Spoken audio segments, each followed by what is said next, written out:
Canadian Prime Minister Mark Carney is expected to pay President Trump a visit at the White House today for a high-stakes meeting over the ongoing trade battle. So the relationship between the two nations has been strained due to tariffs and, of course, Trump's proposal to make Canada the 51st state. Now all eyes are on Washington to see if a deal can be made. What's your expectation for your meeting with the Canadian Prime Minister tomorrow? I don't know. He's coming to see me. I'm not sure what he wants to see me about, but I guess he wants to make a deal. Everybody does. They all want to make a deal because we have something that they all want. We have something that they all want. After his recent election victory, Carney said he was prepared to have difficult but constructive conversations in Washington. Commerce Secretary Howard Lutnick, on the other hand, seems skeptical of cutting a deal.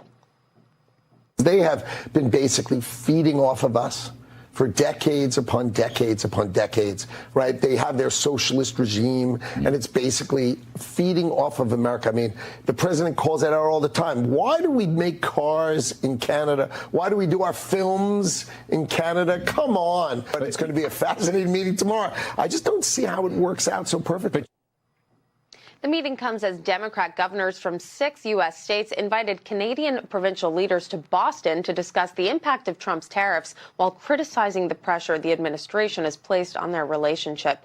Meanwhile, President Trump has suggested he could be announcing trade deals with some countries as soon as this week. Carly? That would be welcome news, especially if you are in the markets.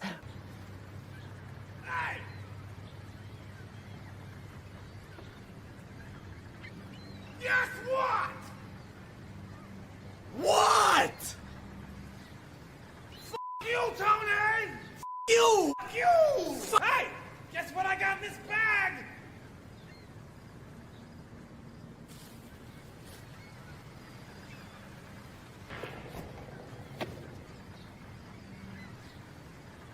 F you, Tony! F you, Tony Fauci. Donald Trump has ended gain-of-function research, and that is a very, very good thing. And will that lead to the destruction of Pfizer and vaccines and Dr. Fauci? And why does James O'Keefe have a massive Pfizer logo on his website right now? How is that connected to Jeffrey Epstein? We're going to cover it all today in the show, a wild show where we will be joined by General Flynn. Is General Michael Flynn rejoining the White House? He will tell us live. We know a little thing. A couple birdies have told us something. His old position, National Security Advisor, is wide open inside of the White House. He will be live on the program today to answer, and he's been dropping some breadcrumbs, so we shall check it all out today, Tuesday, May 6th, 2025, along with Congressman Greg Steube and James Comer. James Comer will be here to classify all of the work that he is doing right now to ensure that what Doge has uncovered gets criminally prosecuted. We're going to check in on everyone today, and we're going to make sure that we hold our leaders accountable. This has been a fascinating news cycle, ladies and gentlemen. What is James cooking up? In less than 24 hours, we will see the results of what James says will get him killed. Okay, let's jump in. My name is Benny Johnson, and this is The Benny Show. American Financing, ladies and gentlemen, in the organization that I partner with on this program to make sure that our listeners can get out of debt. Credit card debt is something that builds up little by little. It doesn't all happen at once. Okay, obviously, when you are a rational and smart spender and you're somebody who's in this audience, you're not going to be going and buying a yacht, right? You're not astute. You're not going to be buying the yacht with helicopter. I mean, if you are, then good for you. But you have to build to those things. Typically what happens is credit card bills add up little over little. And it's amazing like what you spend every single day, especially if you have kids. I mean, man, I'll tell you what, we go through our bills all the time and whoa. It gets rocky out there, especially with rising prices and inflation. You need a reset. At American Financing, they help homeowners just like you every single day use your home's equity to roll that high interest debt into one simple affordable payment, and they're saving homeowners an average of $800 a month. There's no judgment, no pressure, just real solutions to put you back in control of those little expenses that add up little bit by bit, right? Imagine breathing again, sleeping again, knowing your future is yours to shape. It starts with one call and only takes 10 minutes to get you started. There's no upfront fees and it costs nothing to find out how much you can save. If you start today, you'll be able to delay your next 2 mortgage payments, and American Financing salary-based consultants are ready to listen, ready to help to take back your peace of mind with American Financing. Call American Financing today at 888-528-1219. That's 888-528-1219, AmericanFinancing.net/Benny.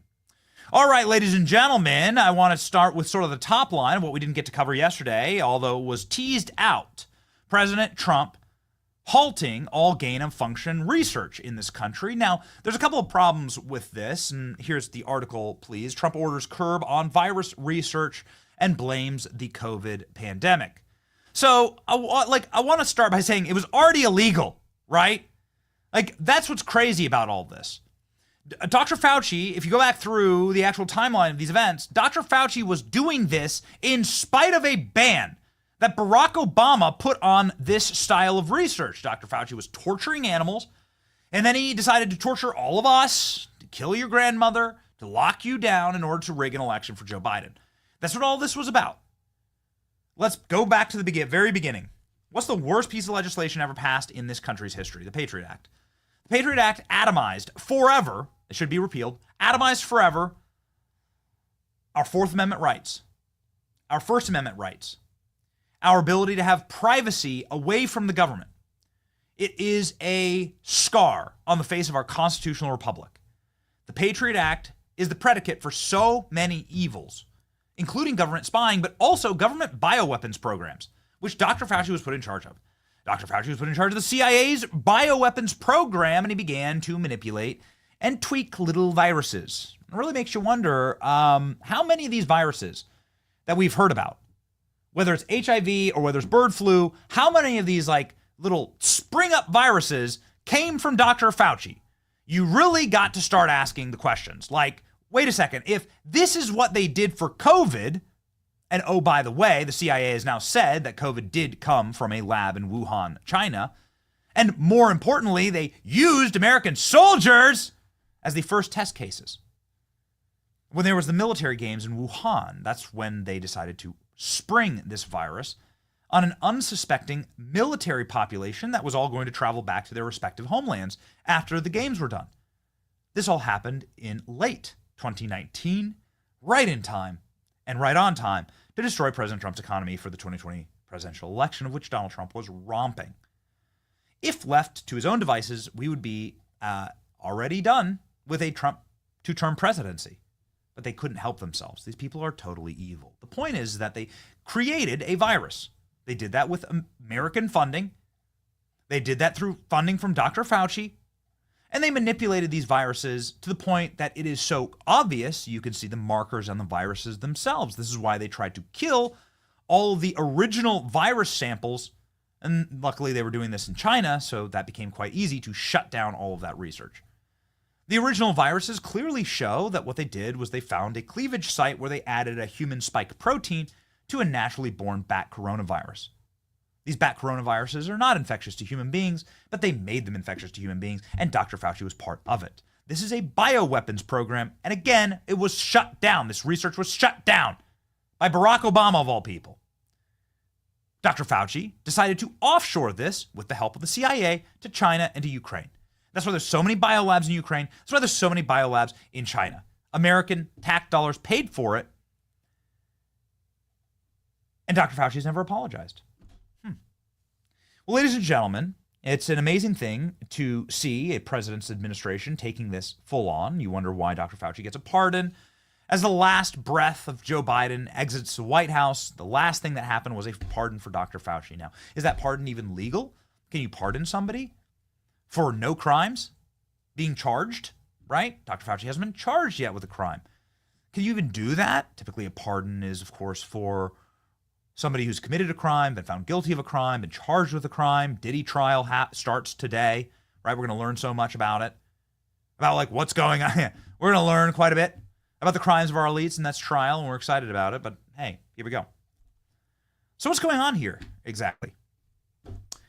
Donald Trump is putting an end to gain-of-function research, which of course was the Achilles heel to his first administration. And in a very, very creepy way, I got to tell you, we have a personal experience with all of this, and it's a story that I like to tell because it reminds people exactly how deep the deep state goes. Just one final little anecdote on all of this. We've done our research. We could talk about it for the next 20 hours. Here it is. How deep was the attack against President Trump? I don't think I have any pictures of it. I'd have to check. But I was invited to Mike Pompeo's office. And right at the beginning of COVID, I got invitations to meet with Mike Pence and Mike Pompeo. Now, you're an influencer, you're somebody with a podcast, you have social media presence. This is not totally, this is kind of like normal, right? It's not completely out of the blue. But I'd never met with these guys before, right? Like, they weren't my friends. Mike Pence wasn't my friend. Mike Pompeo, I didn't know Mike Pompeo. He was Secretary of State at the time. But for some reason, right when COVID launched, they decided to haul in like big time Trump people to go meet with these two guys. And what did both of them tell me?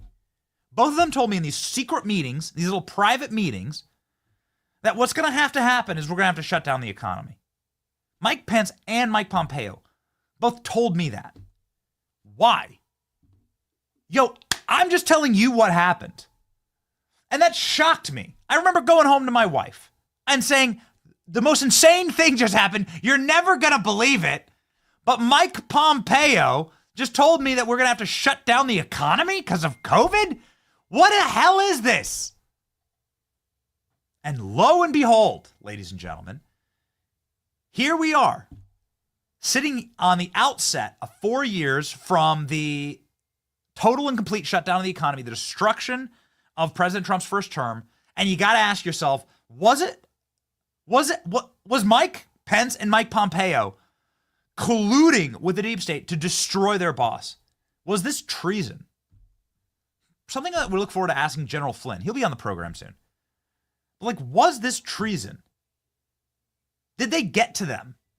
And now you've seen, obviously, the motions of Pompeo, the movements of Pompeo and Pence afterwards, after this. And you got to say, yeah, totally, completely. These guys were a fifth column inside of the first Trump administration.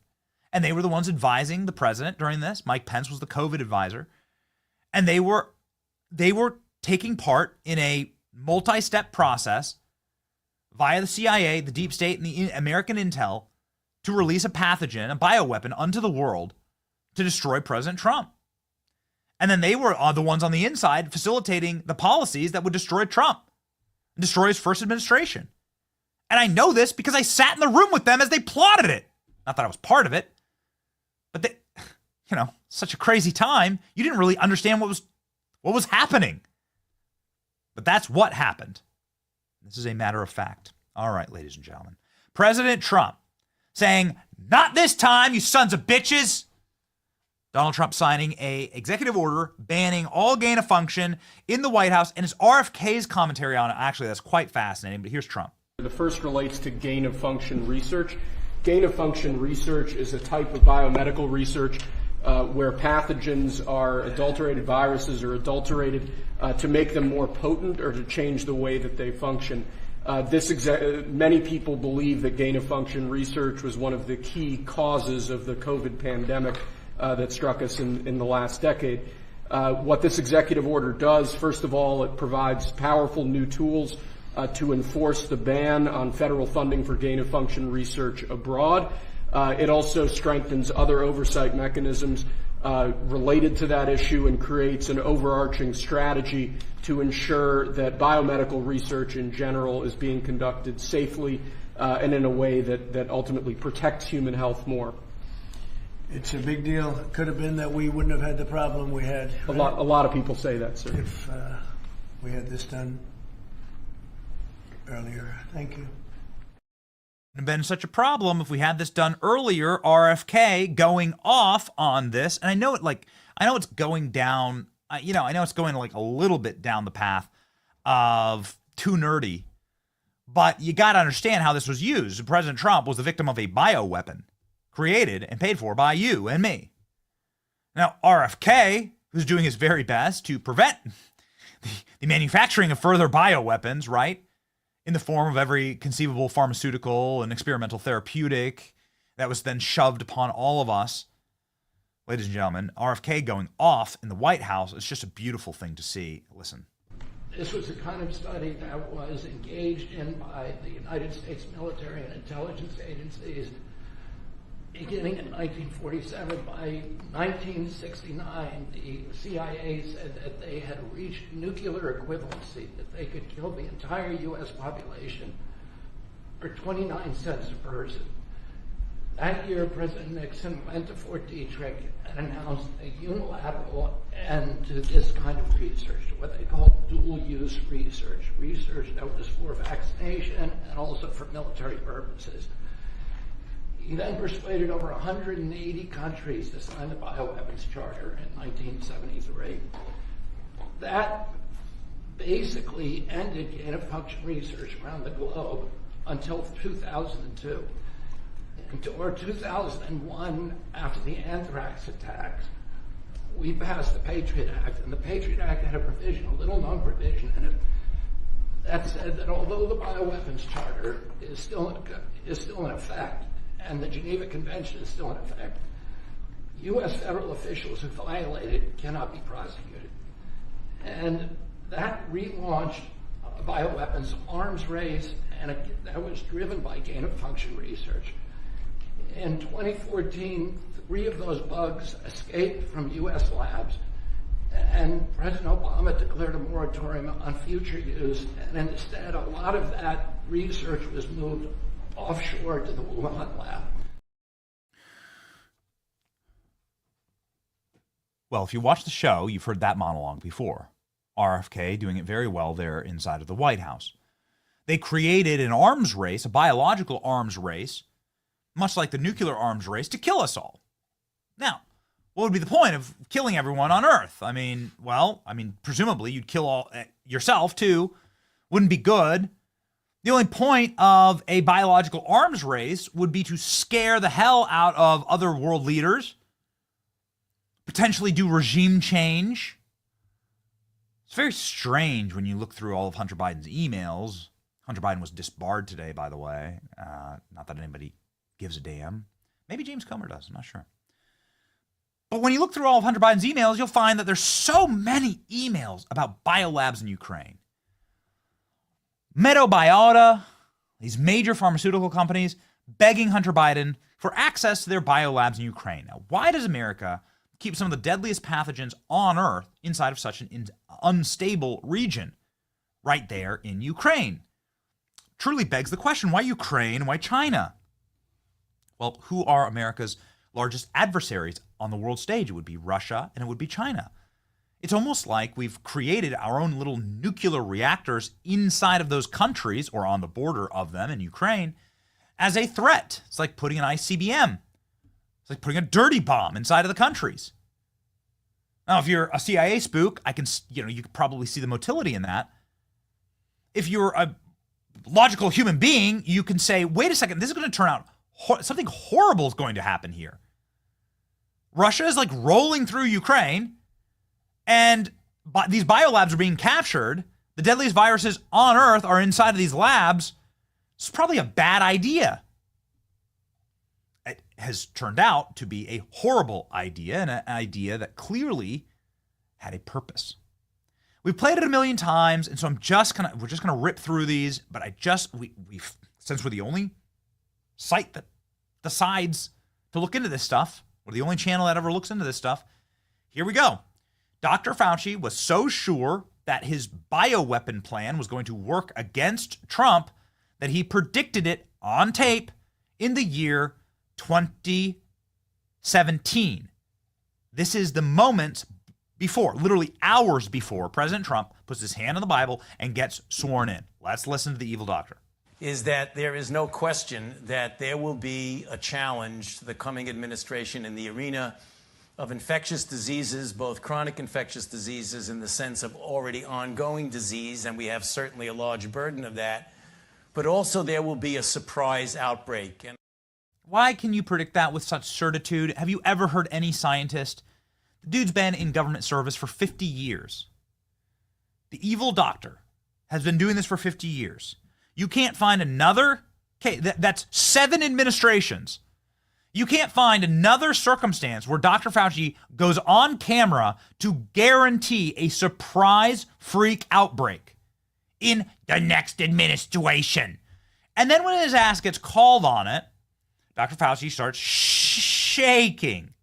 Hundreds of thousands of interviews. You've never seen the man shake, except for here. Here we go. And what is the questioning? Let's bump the audio, please. Evolutionary biologists. Those want to understand that if you look at those viruses, and that's judged by qualified virologists and evolutionary biologists, those viruses are molecularly impossible to result in SARS-CoV-2. Caused the pandemic. We're saying they are gain-of-function viruses because they were animal viruses that became more transmissible in human, and you funded it. And you admit the truth. And you implying... Senator Paul, your time has expired, and I will allow witnesses who come... They got him. They nailed this son of a bitch.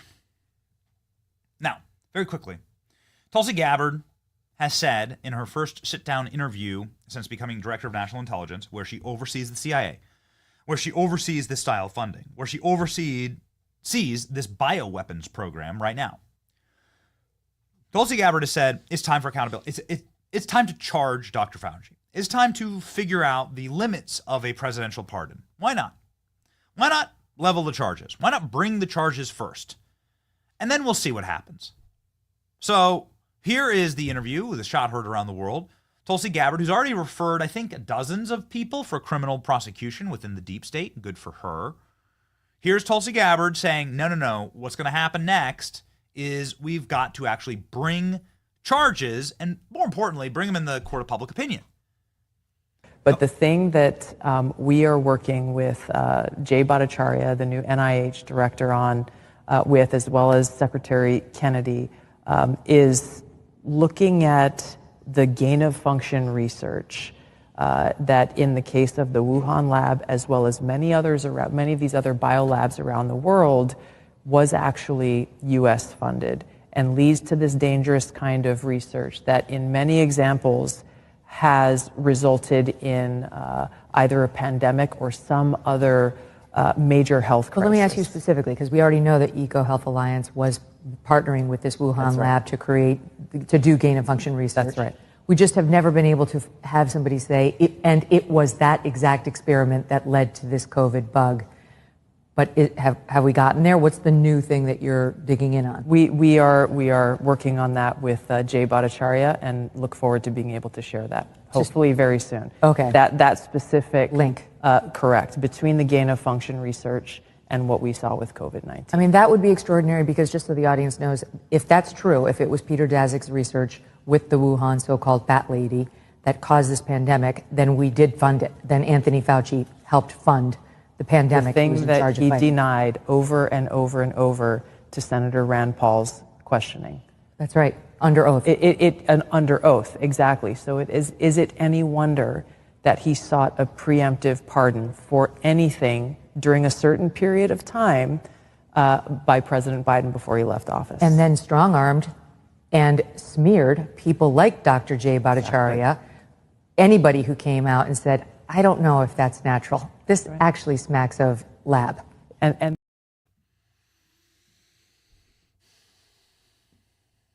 I don't understand, and I'm a silver linings kind of guy. I'm a glass half full kind of guy. I always have been. I don't know what your disposition is, but I do my very best to walk on the sunny side of the street. Luckily, we live in a place with a lot of sun. The fact that Jay Bhattacharya and RFK and so many of the scientists that were slandered and maligned and had their careers destroyed by this regime, the Biden-Fauci regime, are now in seats of power overseeing these agencies is such a refreshing and encouraging moment. How can you possibly be a doomer on this? How can you possibly say that nothing's happening? Nothing ever happens. Let them cook. I say let them cook. A lot of little birdies, A lot of little friends. It's really not that big of a pool, honestly. It's really not that many people plucking strings, right, inside of these agencies. And inside of these organizations, it's like let them cook. I'm telling you. Some very big things are going to happen. Tulsi Gabbard is straight up saying, charge Dr. Fauci. Why not? Okay, here we go. Lying to Congress. 18 U.S. Code, Section 1001. Knowingly lying to Congress, which is what Dr. Fauci did. This can be punishable by 5 years in prison, a fine of $250,000, $500,000 for organizations of which Dr. Fauci was in charge of. It includes making false statements and concealing information or perjury. This is something that Dr. Fauci's done. This is something that, we demonstrated it. We've played the clip just here. We've a 10-second clip of Rand Paul. Charge him. Here's Gabbard saying she's referred intel agents to the DOJ for leaking. She's done it before. She'll do it again. She's called them scum. Deep state criminals, she said, have been referred to the DOJ. So, bring it, right? Bring it. And the process is the punishment, you see, because Dr. Fauci doesn't get his taxpayer-funded Secret Service anymore, or taxpayer-funded lawyers. Let him go through a little bit of what every J6 defendant had to go through. Bring it. The world will cheer. Ladies and gentlemen, I think the world is going to cheer quite loudly for what James O'Keefe is about to drop. Why are there so many Pfizer logos on James O'Keefe's website right now? What connection does that have with Jeffrey Epstein? Does James O'Keefe have the Epstein files? My goodness. We're going to cover all of that. This is a wild drop and an insane story. We've gotten a little bit of a preview, a little bit of a teaser of what James got cooking. I'm going to rewind the clock back just so that you understand where I am on all of this. James O'Keefe is someone you just get the privilege of knowing if you've been in this industry for long enough. I'm going on 2 decades of allyship with James. He edited his first bombshell on my couch, the Acorn video that brought down a hundreds of millions of dollars of government funding to rig elections in the inner cities, which is what that was. James O'Keefe was on to the voter fraudulence funded by Barack Obama and the federal government. James O'Keefe was on it, decade ahead of anyone else. And he ended it. It was a black eye. It was a scar on the face of the incoming Obama administration. It was the first massive L. James O'Keefe edited those videos from our couch. It's crazy how time works, right? James has gone through a lot of ups and downs. So have all of us. It's brutal when you're in this industry, but he's still standing and doing better than ever. James is somebody who I implicitly trust, and I've only ever seen him go dark one other time. And now James O'Keefe has gone dark. Allegedly, in 24 hours, James O'Keefe is going to release something that will change the world. Billions of dollars in fraudulence and criminality inside of our federal government, and it's all on camera. And James O'Keefe promised this on our program, actually, first. So if you are a regular viewer here, you knew about it before the entire rest of the internet by like a week. Because we asked James, point blank, on the show, what's cooking? Here was the answer. Offended me. I'm not about, I mean more, there should be equality before the law. And we know that people in Washington are breaking the law. We know that. I'm working on a massive story, not just a dating investigation, but a real big government corruption investigation. I'm spending many months on it, on the theme of Doge and some of the bigger graft and corruption. And I'm really building a case. I'm catching multiple people on tape, not releasing it right away, and it'll come out in the next month or two. And they're breaking the law. So the question is, does the U.S. attorney in that jurisdiction have the will to actually enforce the law? I think they will. I think this one's going to lead to indictments and jail time, because without accountability, our notion of freedom is just an illusion. If no one's held accountable for anything, then we're no longer America, as far as I'm concerned. James did that. James has done this before. I mean, I've known you for 15. Remember the Acorn story? There were like 5 or 6 tapes. If the work that I'm about to release, I'm talking about in a month and a half, doesn't lead to indictments, then I'm going to come on your program and I'm going to be pissed off because I have these people breaking the law. Now I got to get a little more so they don't, come out some technicality. But I'm going to be upset at these prosecutors, and I will hold these prosecutors accountable. I'll investigate them because, we are a nation of laws. We're supposed to be equal before the law, e pluribus unum. That's what the United States is all about. And this is our opportunity. But I have faith. Content is king. You catch them on video. Stay tuned. Wow. Just a final follow-up. This is Acorn 2.0, or is it bigger? No, it's much bigger because we're talking about corrupt government graft and corruption, billions with a B, billions of dollars, tens of billions of dollars. Stay tuned. Wow. Ladies and gentlemen, you know where to stay tuned. That interview led to headlines across the internet and across all of corporate media that James O'Keefe was cooking. And what was he cooking up? I mean, billions of dollars, career-ending indictments for a mass swath of federal agencies, bureaucracies, and government officials. That's a massive headline. Will James deliver? And what will he deliver exactly? Well, we've gotten 2 previews for this. Now, I have never lied to this audience, and I never will. If I knew what the true hooks of all of this was, then I would be doing my very level-headed best to preview all of that for you, right? Not trying to betray anyone here, but to make sure that we're ahead, right? We do our best on this program to bring on the newsmakers and to make sure we're ahead. James has gone dark and his phone's not on. His phone's not on. He's not reachable. He has no digital footprint right now. 1 week ago, James said, "I'm going dark. Pray for me. I'm not suicidal." Here's what James said. I'm going dark. I'm not suicidal. Pray for me. This one scares me, guys.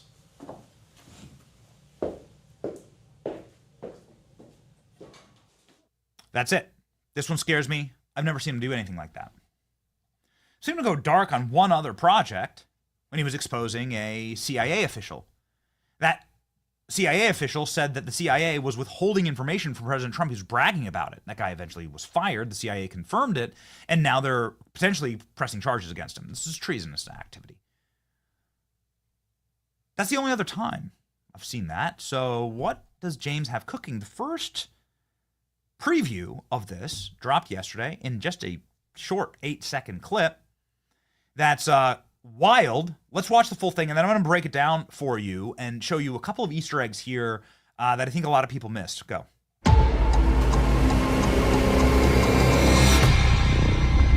They can't suicide us all. That's it. That's what was dropped. Here's the O'Keefe post yesterday. It's gone thermonuclear. And Alex, if you don't mind, could you please grab James O'Keefe talking about Virginia Roberts, please? Because it all connects. So, what's going on here? Let's pop that. Let's pop that up. Let's do a breakdown of this trailer, just very quickly here. Here we go. Don't know this man. I don't know who this is.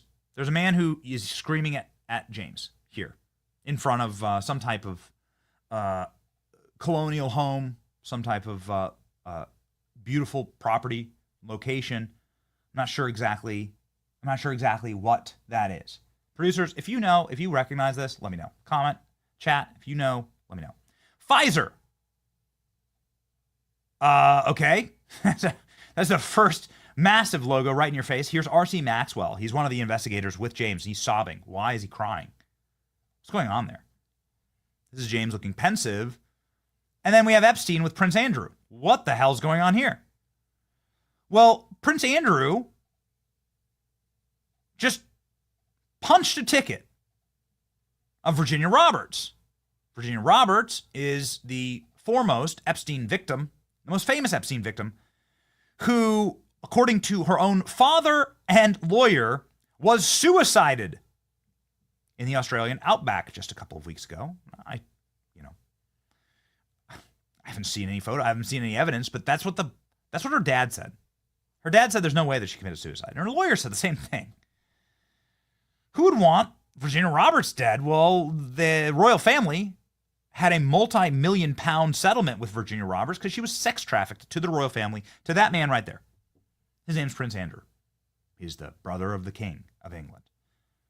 He was a dear friend of Jeffrey Epstein. Here's a deposition, and I'm not sure who's being deposed there. Here's some running and action shots here. And this is what I believe is Pam Bondi. As far as if I'm just looking at if I'm just taking a cursory glance. Now, we heard just this past week that there's absolutely no timeline for the Epstein files to be released. And then we have this.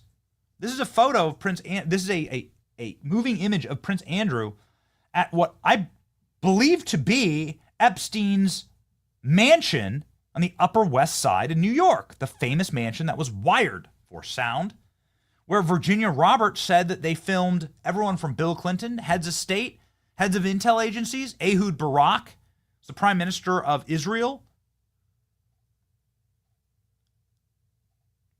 So these are the depositions. Does James O'Keefe have the Epstein files? Does he have Epstein depositions? Did he get his hands on the actual Epstein files? I'm seeing all these guys deposed, and I'm wondering to myself, like, wait a second, is this from the Epstein case? It wouldn't be the first time James O'Keefe was able to get shocking footage of information, what was going on behind the scenes with Jeffrey Epstein. In a ABC News, now I don't see this in the list. If it's not in the list, then grab it quickly, please. In ABC News, oh, there it is. Okay. Right. Clip L. Thank you. Correction. Pop that up, will you? So what, I mean, I don't know the Pfizer logo connection here, but what James got, and this is beyond, I don't understand how this is possible. From inside of the ABC News studio, proprietary footage of ABC News' top anchor at the time, Amy Roarbach, saying that Virginia Roberts, the woman who mysteriously committed suicide,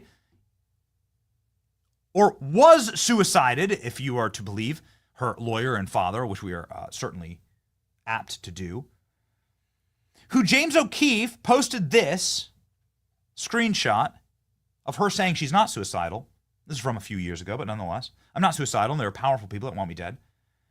Virginia Roberts gets into a mysterious car accident. She's out in the middle of the Australian outback, truly in the middle of nowhere, and a bus hits her. Say what now? The bus doesn't stop, doesn't file a police report. We still have no idea what happened there. She winds up in the hospital and she says, I'm going to die. Then 2 weeks later, she dies. And everybody, including her own dad and lawyer, says, no, she was not suicidal. Here she is. And then what does James say when he posts this?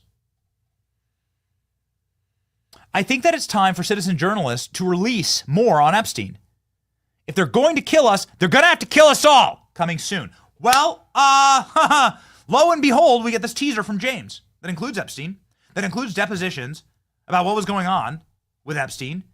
And I want to show you a little bit of just proof positive that James has the goods. I don't know how he's able to get this Amy Roarbach clip. I've worked in cable news. We got a show on cable news. I've worked in corporate media my entire life. This is much better, trust me. How the hell do you even get this? Somebody must have been recording for James behind the scene. Because here's Amy Roarbach at the height of her power saying we had everything. We had Bill Clinton, we had photos, we had videos, we had it all. Watched the story.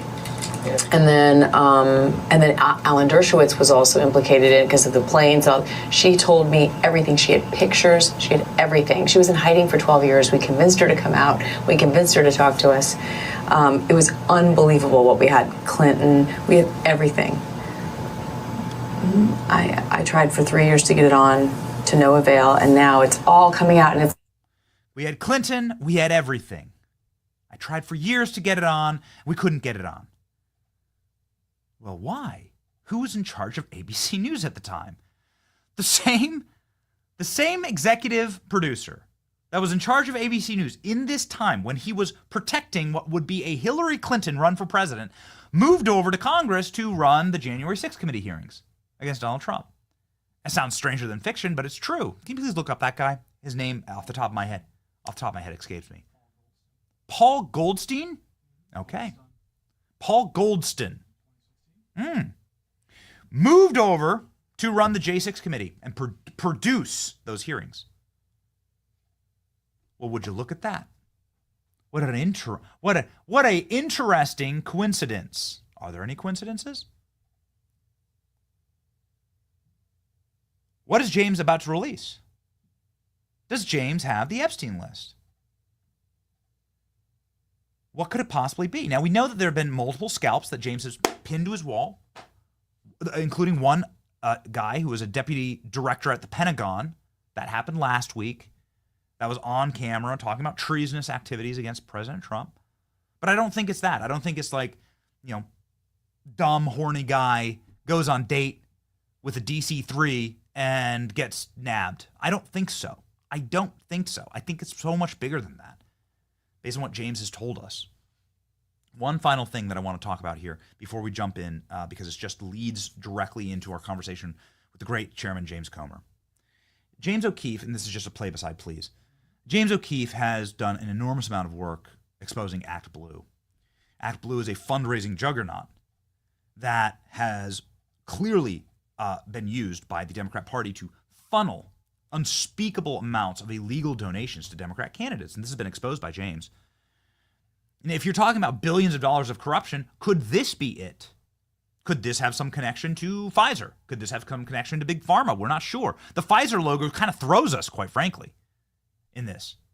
But James has done a lot of work on going up to the donors and saying, hey, did you donate $80,000 to a bunch of random Democrats? No, the donors say. Friends of the program, people we've had on our program, Matt Von Stoll, has looked up his name on these Act Blue databases and found out that he's funding Democrats in the state of Kansas. His name, his address. He's not donating to these candidates. What the hell's going on here? The only explanation, quite frankly, is fraud.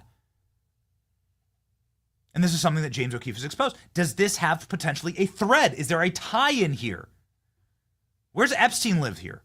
What's the Pfizer connection? I don't know. Here's the Matt Von Stoll, and this is a perfect thing to kick off with Chairman Comer over. What's going on here? We know this guy. We really like this guy. We've used his footage. He's a great independent reporter. This is not some crackpot. Matt Van Stoll is a real person who's really good at his job. He says, hold up now. My name and address is donating to Democrats in Kansas. I don't donate to Democrats in Kansas, dudes from North Carolina. Why am I donating to left-wingers? It makes me wonder. I got to look up my name. I haven't actually done that. I got to go look up my name. What have they done with me about my address? We have to have some smart people explain how this fraud would work, and more importantly, sort of lay the groundwork for what happens next. If nobody goes to prison, then we don't even live in a real country. Of course, the only man to have on to explain all of this is the great Chairman James Comer from Government Oversight, who could really put the bulldog teeth into this story. Let's start with that.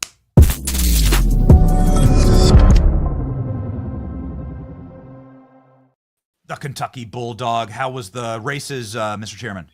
They were great. It was a rainy day, but unfortunately, like I do every year, I failed to cash in a ticket at the conclusion of the race. All right. Sovereignty beats journalism. So there's a metaphor there. I know. It's like right on the there surface. was that deep meaning, and that was a bright spot. But the Derby's the greatest tradition in Kentucky, and if anyone's never been, you need to put that on your bucket list. Yes. Okay. Well, fantastic. We'll look for our invitation next year. Here's the photo. It looks very dapper, sir. Very dapper. All right. So let's talk about some betting on the Kentucky Derby. Good use of money. That's my ticket. That's my name. Those are my dollars. Betting on Democrats for Congress when you have no idea that your name and address is being used to fund people that are running for Congress 7 states away, 2,000 miles away. That seems like fraud to me. Yeah, it is fraud. You've looked into this. We have a number of articles here, a number of posts from you about Act Blue. And I want to just like the floor is yours. Where is this investigation? You've just said definitively that Act Blue is a fraudulent organization. Expand on that, please, Mr. Chairman. Yeah. Well, there's overwhelming evidence, as you just showed, where people's names were used that did not make the donation. So someone was submitting a credit card on Act Blue, and when you had to list the name of the donor, they were putting fraudulent names in there. That's a fact.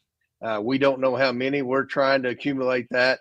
You're talking about hundreds of thousands of names, and we're going through that as we speak. But the fraud occurred with the credit card. And what we know is Act Blue knew that there was fraud on their platform because there were other entities that were exposing this. There were media outlets. There were complaints submitted, and we're pretty confident the Department of Justice under Merrick Garland knew about this. And so what did Act Blue do? Instead of trying to make their platform more secure, like every single company in the world who accepts credit cards online, Act Blue did something unique. They made their platform less secure, and they did it by taking off the required security code.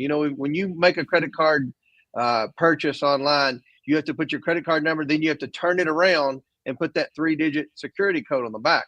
That's for security. That's to prevent fraud. Everyone does that. But Act Blue took that off. They didn't want that. They wanted their platform to be less secure. So they knew they were under investigation. They knew that people were complaining that their names were being used and they weren't making the donation. So they turned and they made an active decision to make it less secure. That's why when the House stayed in the Republican majority and the White House flipped and we went from Merrick Garland to the Trump administration, the 7 top people at Act Blue all resigned.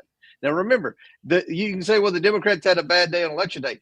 The one bright spot for the Democrats was Act Blue. They outraised us on their platform versus the Republican platform when read about 5-1. So if anyone should have been a hero for the Democrat Party, it should have been the executives at Act Blue. But they all resigned and have fled.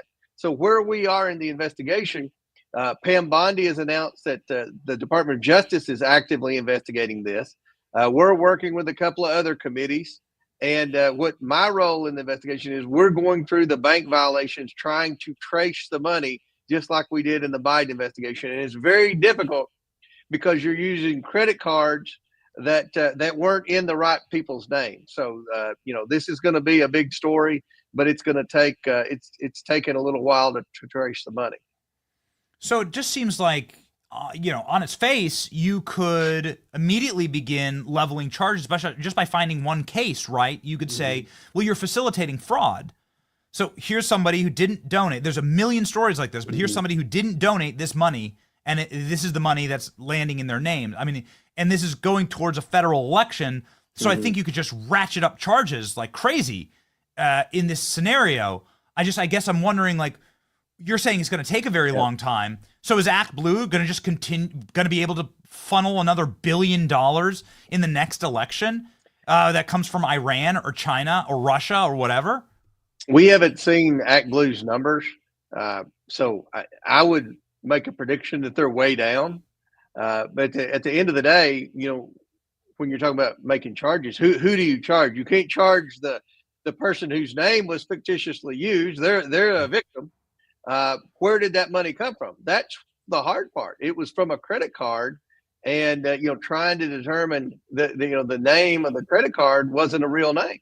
The banks caught it, like they did in the bank. The banks will always catch fraud. That's where our investigation. I love investigating financial crimes because with my experience in banking, the banks will catch the crime, and they do what they're supposed to do. They notify the Treasury cabinet. So the Biden administration knew that there was a lot of smoke coming from Act Blue, but yet they chose to do nothing. They did absolutely nothing. They hoped that Harris would win the election and the Democrats would flip the House, and then it would all go away. But luckily it didn't. And here we are trying to trace this money. So, I don't know where Bondi is in her investigation, but with respect to money, we're trying to figure out who were the real people that the credit card names were in, because some of these credit cards were in people's names that either weren't real people or weren't definitely weren't were names of people that didn't know they had a credit card. So the problem is trying to figure out who actually set the credit card up. This is a classic case of cyber fraud. But for Act Blue, they knew this was going on, yet they chose to turn a blind eye, and if anything, make it easier by removing cybersecurity precautions on their platform. Right. So, I mean, at the very least, shouldn't the platform just be shut down? Right. Like at the very least, you shouldn't just allow this criminal organization to continue.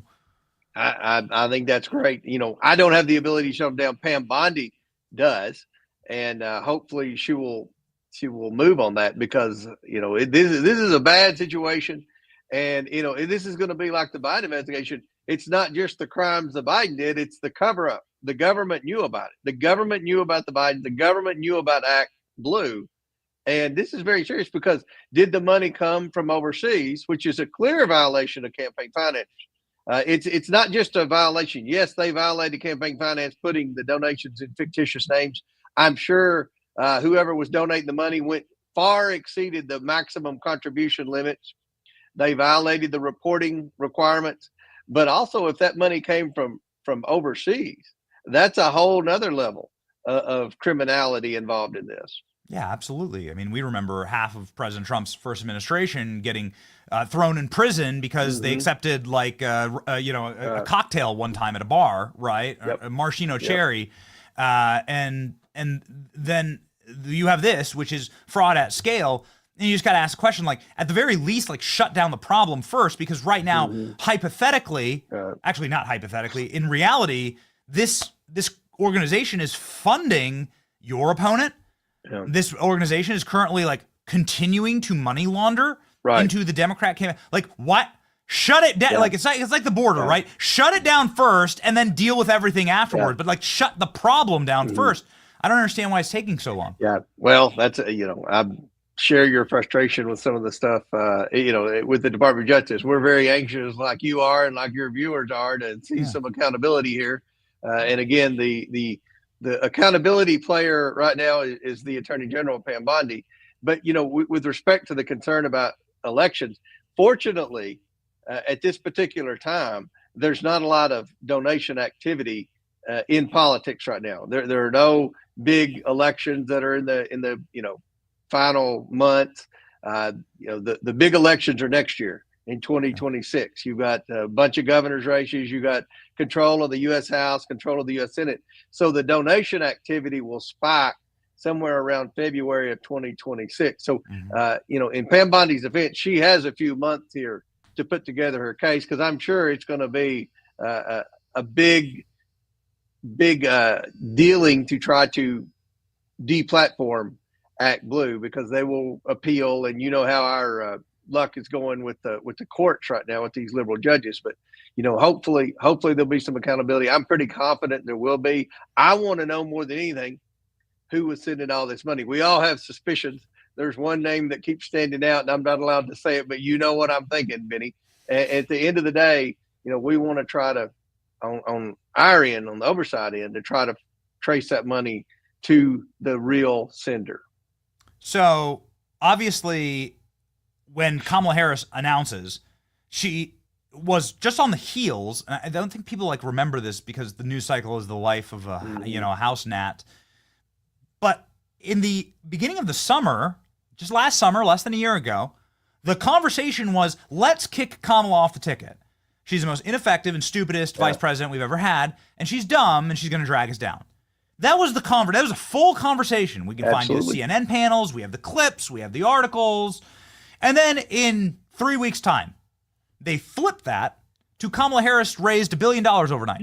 Yeah. Kamala Harris raised $2 billion plus for the election. And it really begs the question, how much of that money was fraudulent? Right. What would you care to take a gander at that, Mr. Chairman? I don't know what percentage, but there was some. And, you know, at the end of the day, that's where we have to figure out, because look, I'm confident Merrick Garland knew about this. I'm confident that I know the Treasury Cabinet knew about this.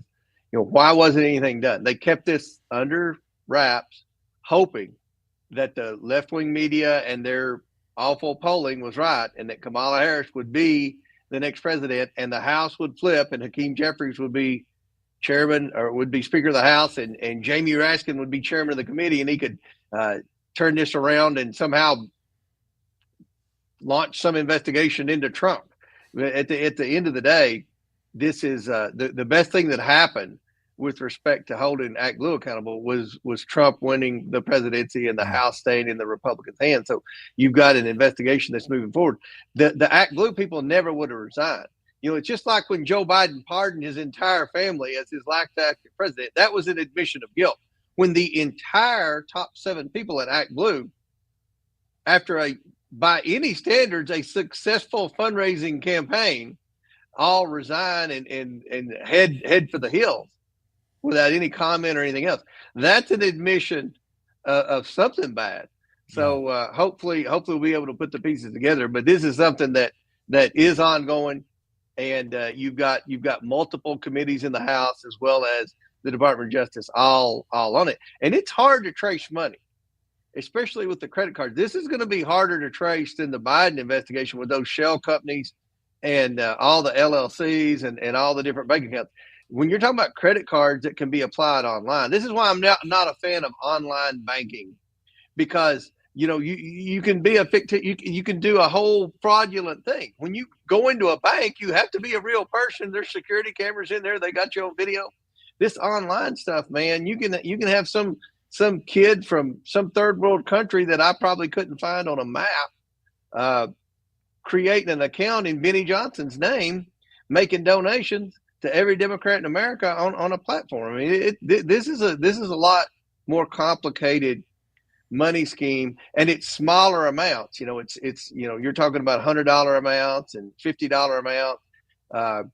Much harder than tracing the $1 million wires that we had in the Biden investigation. Goodness. Amy McGrath, Kentucky 6, received $4.3 million. Seems like a crazy amount. Yep. That's a lot of money for like most of my opponent had no chance in hell, Benny, and she got beat by 50 points in the last election. That's what I won my election by. Most of her money came from Act Blue, from donors out of state that I'd never heard of. Now you could make the argument, well, it's because I was on Fox News a lot and different, but you know, it's pretty strange to just send that much money to someone that has absolutely no chance when there are some races that could determine, the majority of the House. That's right. Yeah, it's completely strange. Jasmine Crockett, one of your most exciting members of your committee, Jasmine Crockett. She has a problem with this, where investigative journalists have gone to her donors in her district, and none of them donated to her, yet they did on paper through Act Blue. That's right. And so this is a huge case. The fact that this hasn't been locked down is really something. We're going to continue to put the pressure on it. Now, finally, Mr. Chairman, you're great with whistleblowers. The last legal letter that was sent by the attorney inside of Act Blue was like a threatening letter to all staff to say, don't you dare blow the whistle. This was reported by the New York Times. Have you had any whistleblowers from Act Blue come to your committee? No, we welcome all whistleblowers, but I think everybody's lawyered up and hunkered down right now at Act Blue. Okay.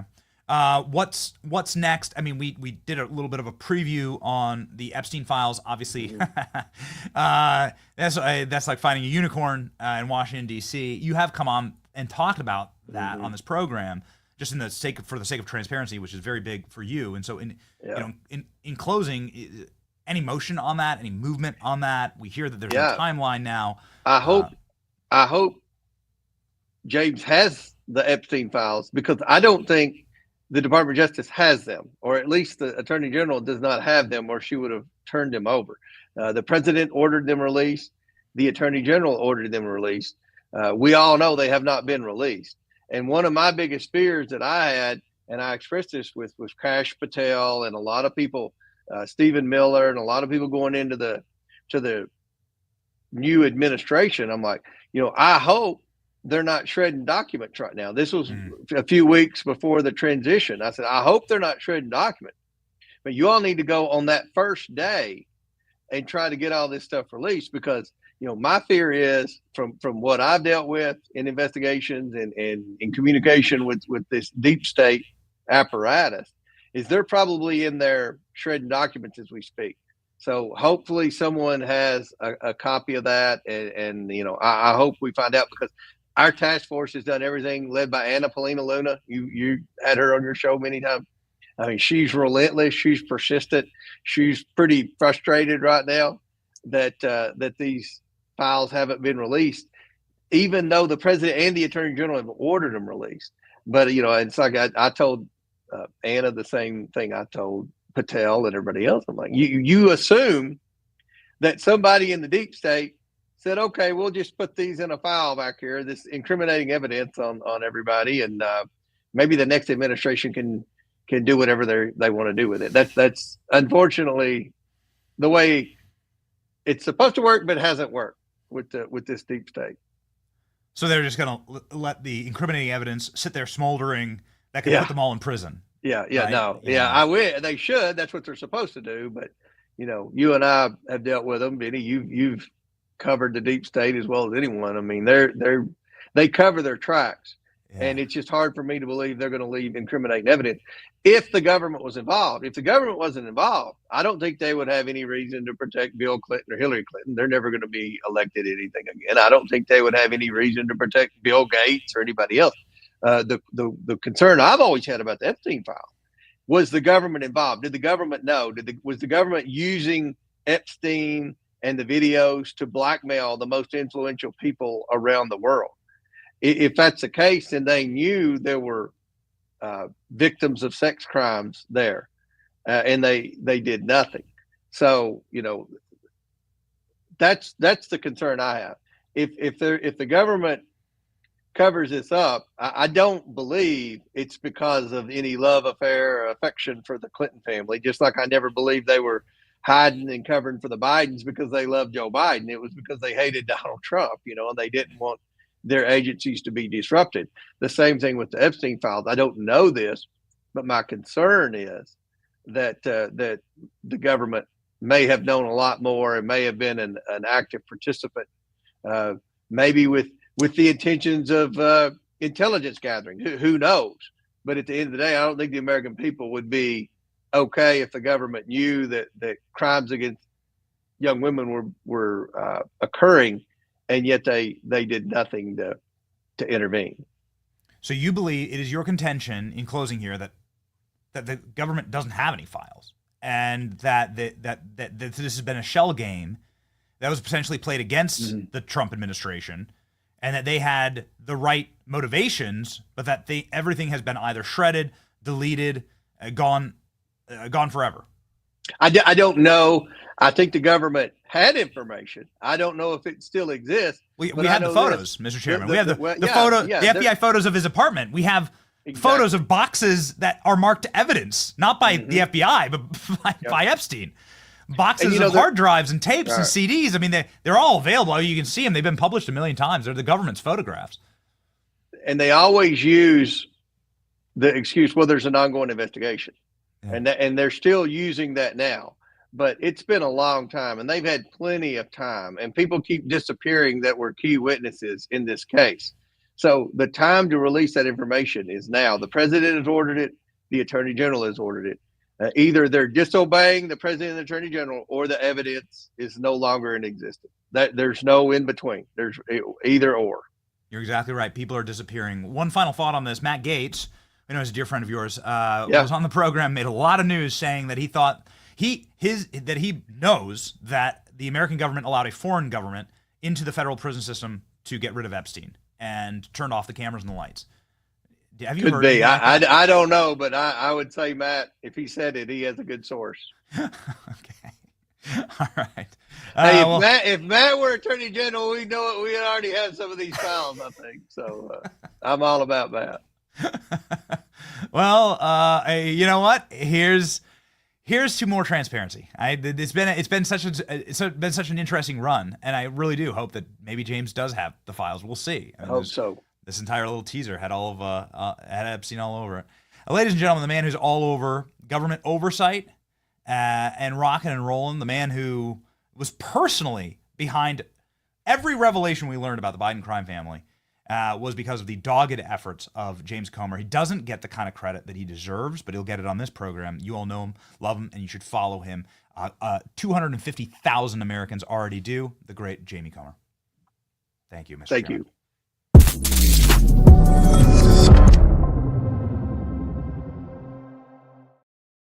You know, that went in a very different direction than I thought it was going to. Fascinating. If Matt Gaetz was Attorney General, then we'd already have the Epstein files. Goodness gracious. What a wild series of events James Comer just talked through. That they've all been destroyed. That's all been destroyed. So what's happening here?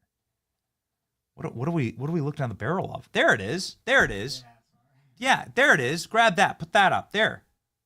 What is that? That's the FBI's own photo. Ladies and gentlemen, we have General Flynn on, so we don't want to take too long here. These are the FBI's photographs of Epstein's apartment with a giant plastic case marked evidence, not by the FBI. Marked evidence by Epstein. Look at all those hard drives. Look at all the tapes. What's on there? Are these the deposition tapes? James O'Keefe released a stinger that included deposition, undercover footage. Does James have his hands on some of these? What's going on here? Look at this image. This was Jeffrey Epstein's safe. That, according to the federal documents, they cracked it open and there was a bag of diamonds. Where'd those come from? There was a bag right there. That manila bag had multiple passports in it. Which nations were giving Jeffrey Epstein passports? We know that he was linked to Mossad. We know Ghislaine Maxwell was linked to Mossad. Her father worked for Mossad, was given a state funeral in Israel. What's going on there? What's all the documentation? That's a camera bag. What's in that?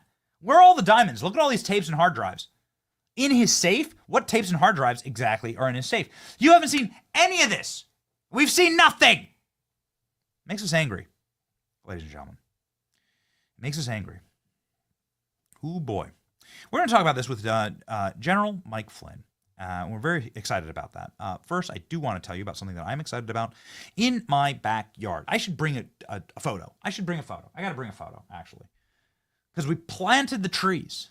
We planted trees in our backyard. I feel so good. It's so refreshing.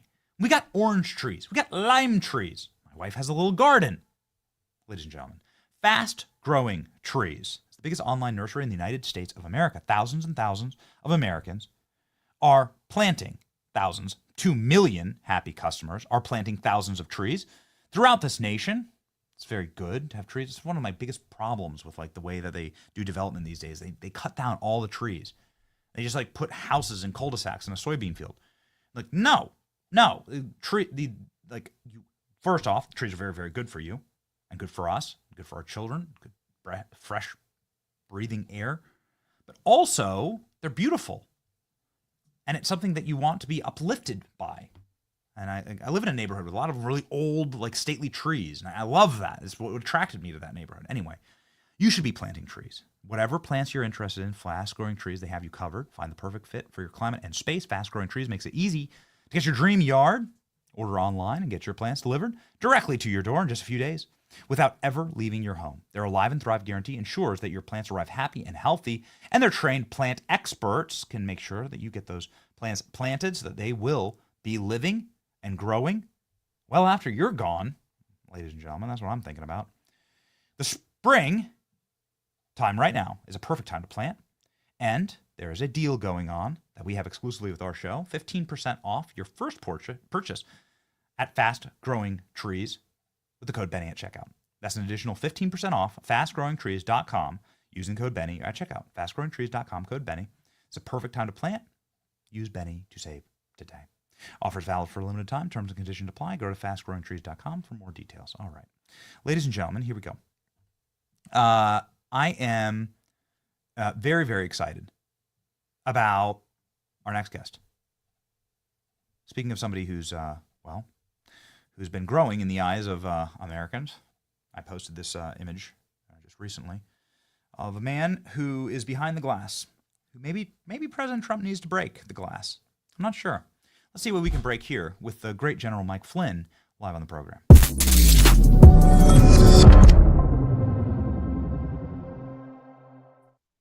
General, I don't mean to put you on the spot here. I'm just such a fan of this meme. I don't know how long you had to pose for this photo, but this is just a great angle. And I'm not sure why Trump keeps you in the glass like that. It doesn't seem particularly comfortable, but maybe it's time. Do you have any news to break on this program, General Flynn? Well, I would say to you, Benny, that if I am ready, okay, so I am ready to come out of that glass, that is for sure. There's no doubt about it. I actually think that the nation, and Trump is doing wonderful things, but you know, what Chairman Comer just talked about, and among other things, we are still in a massive, massive ideological war going on in this country. And, you know, there are not going to be any friendlies, you know, if we get to another election and we lose the majority in the House of Representatives, okay, never mind, you know, the next presidential election. And let me just say a couple of things, because the news that Comer really just broke, and I listened to that whole thing, and the news that he just broke was at the very end when he said, you know, if Matt Gaetz, you know, was the Attorney General. I mean, wow. Now, I'm going to tell you a couple of things. Act Blue, there are whistleblowers that are coming forward. You know what, Benny? And this is for your audience that in Washington, D.C., whistleblowers don't trust Congress. Whistleblowers don't trust their own government agencies or their activities that they would typically go toward in the past to get help. Who whistleblowers trust is they trust people like myself. They trust people that have certain organizations that are actually getting stuff done and filing whistleblower cases. I mean, I'm part of an organization, and we have I think we have a half a dozen whistleblower cases filed that are very powerful, and we file them not only at a civil level of evidence, but before we file them, we make sure that we work them through the DOJ, and we file them at a criminal level of evidence. So there are some whistleblower files that are already on the books. And so when they say, well, whistleblowers aren't coming forward, well, that's because they don't trust you.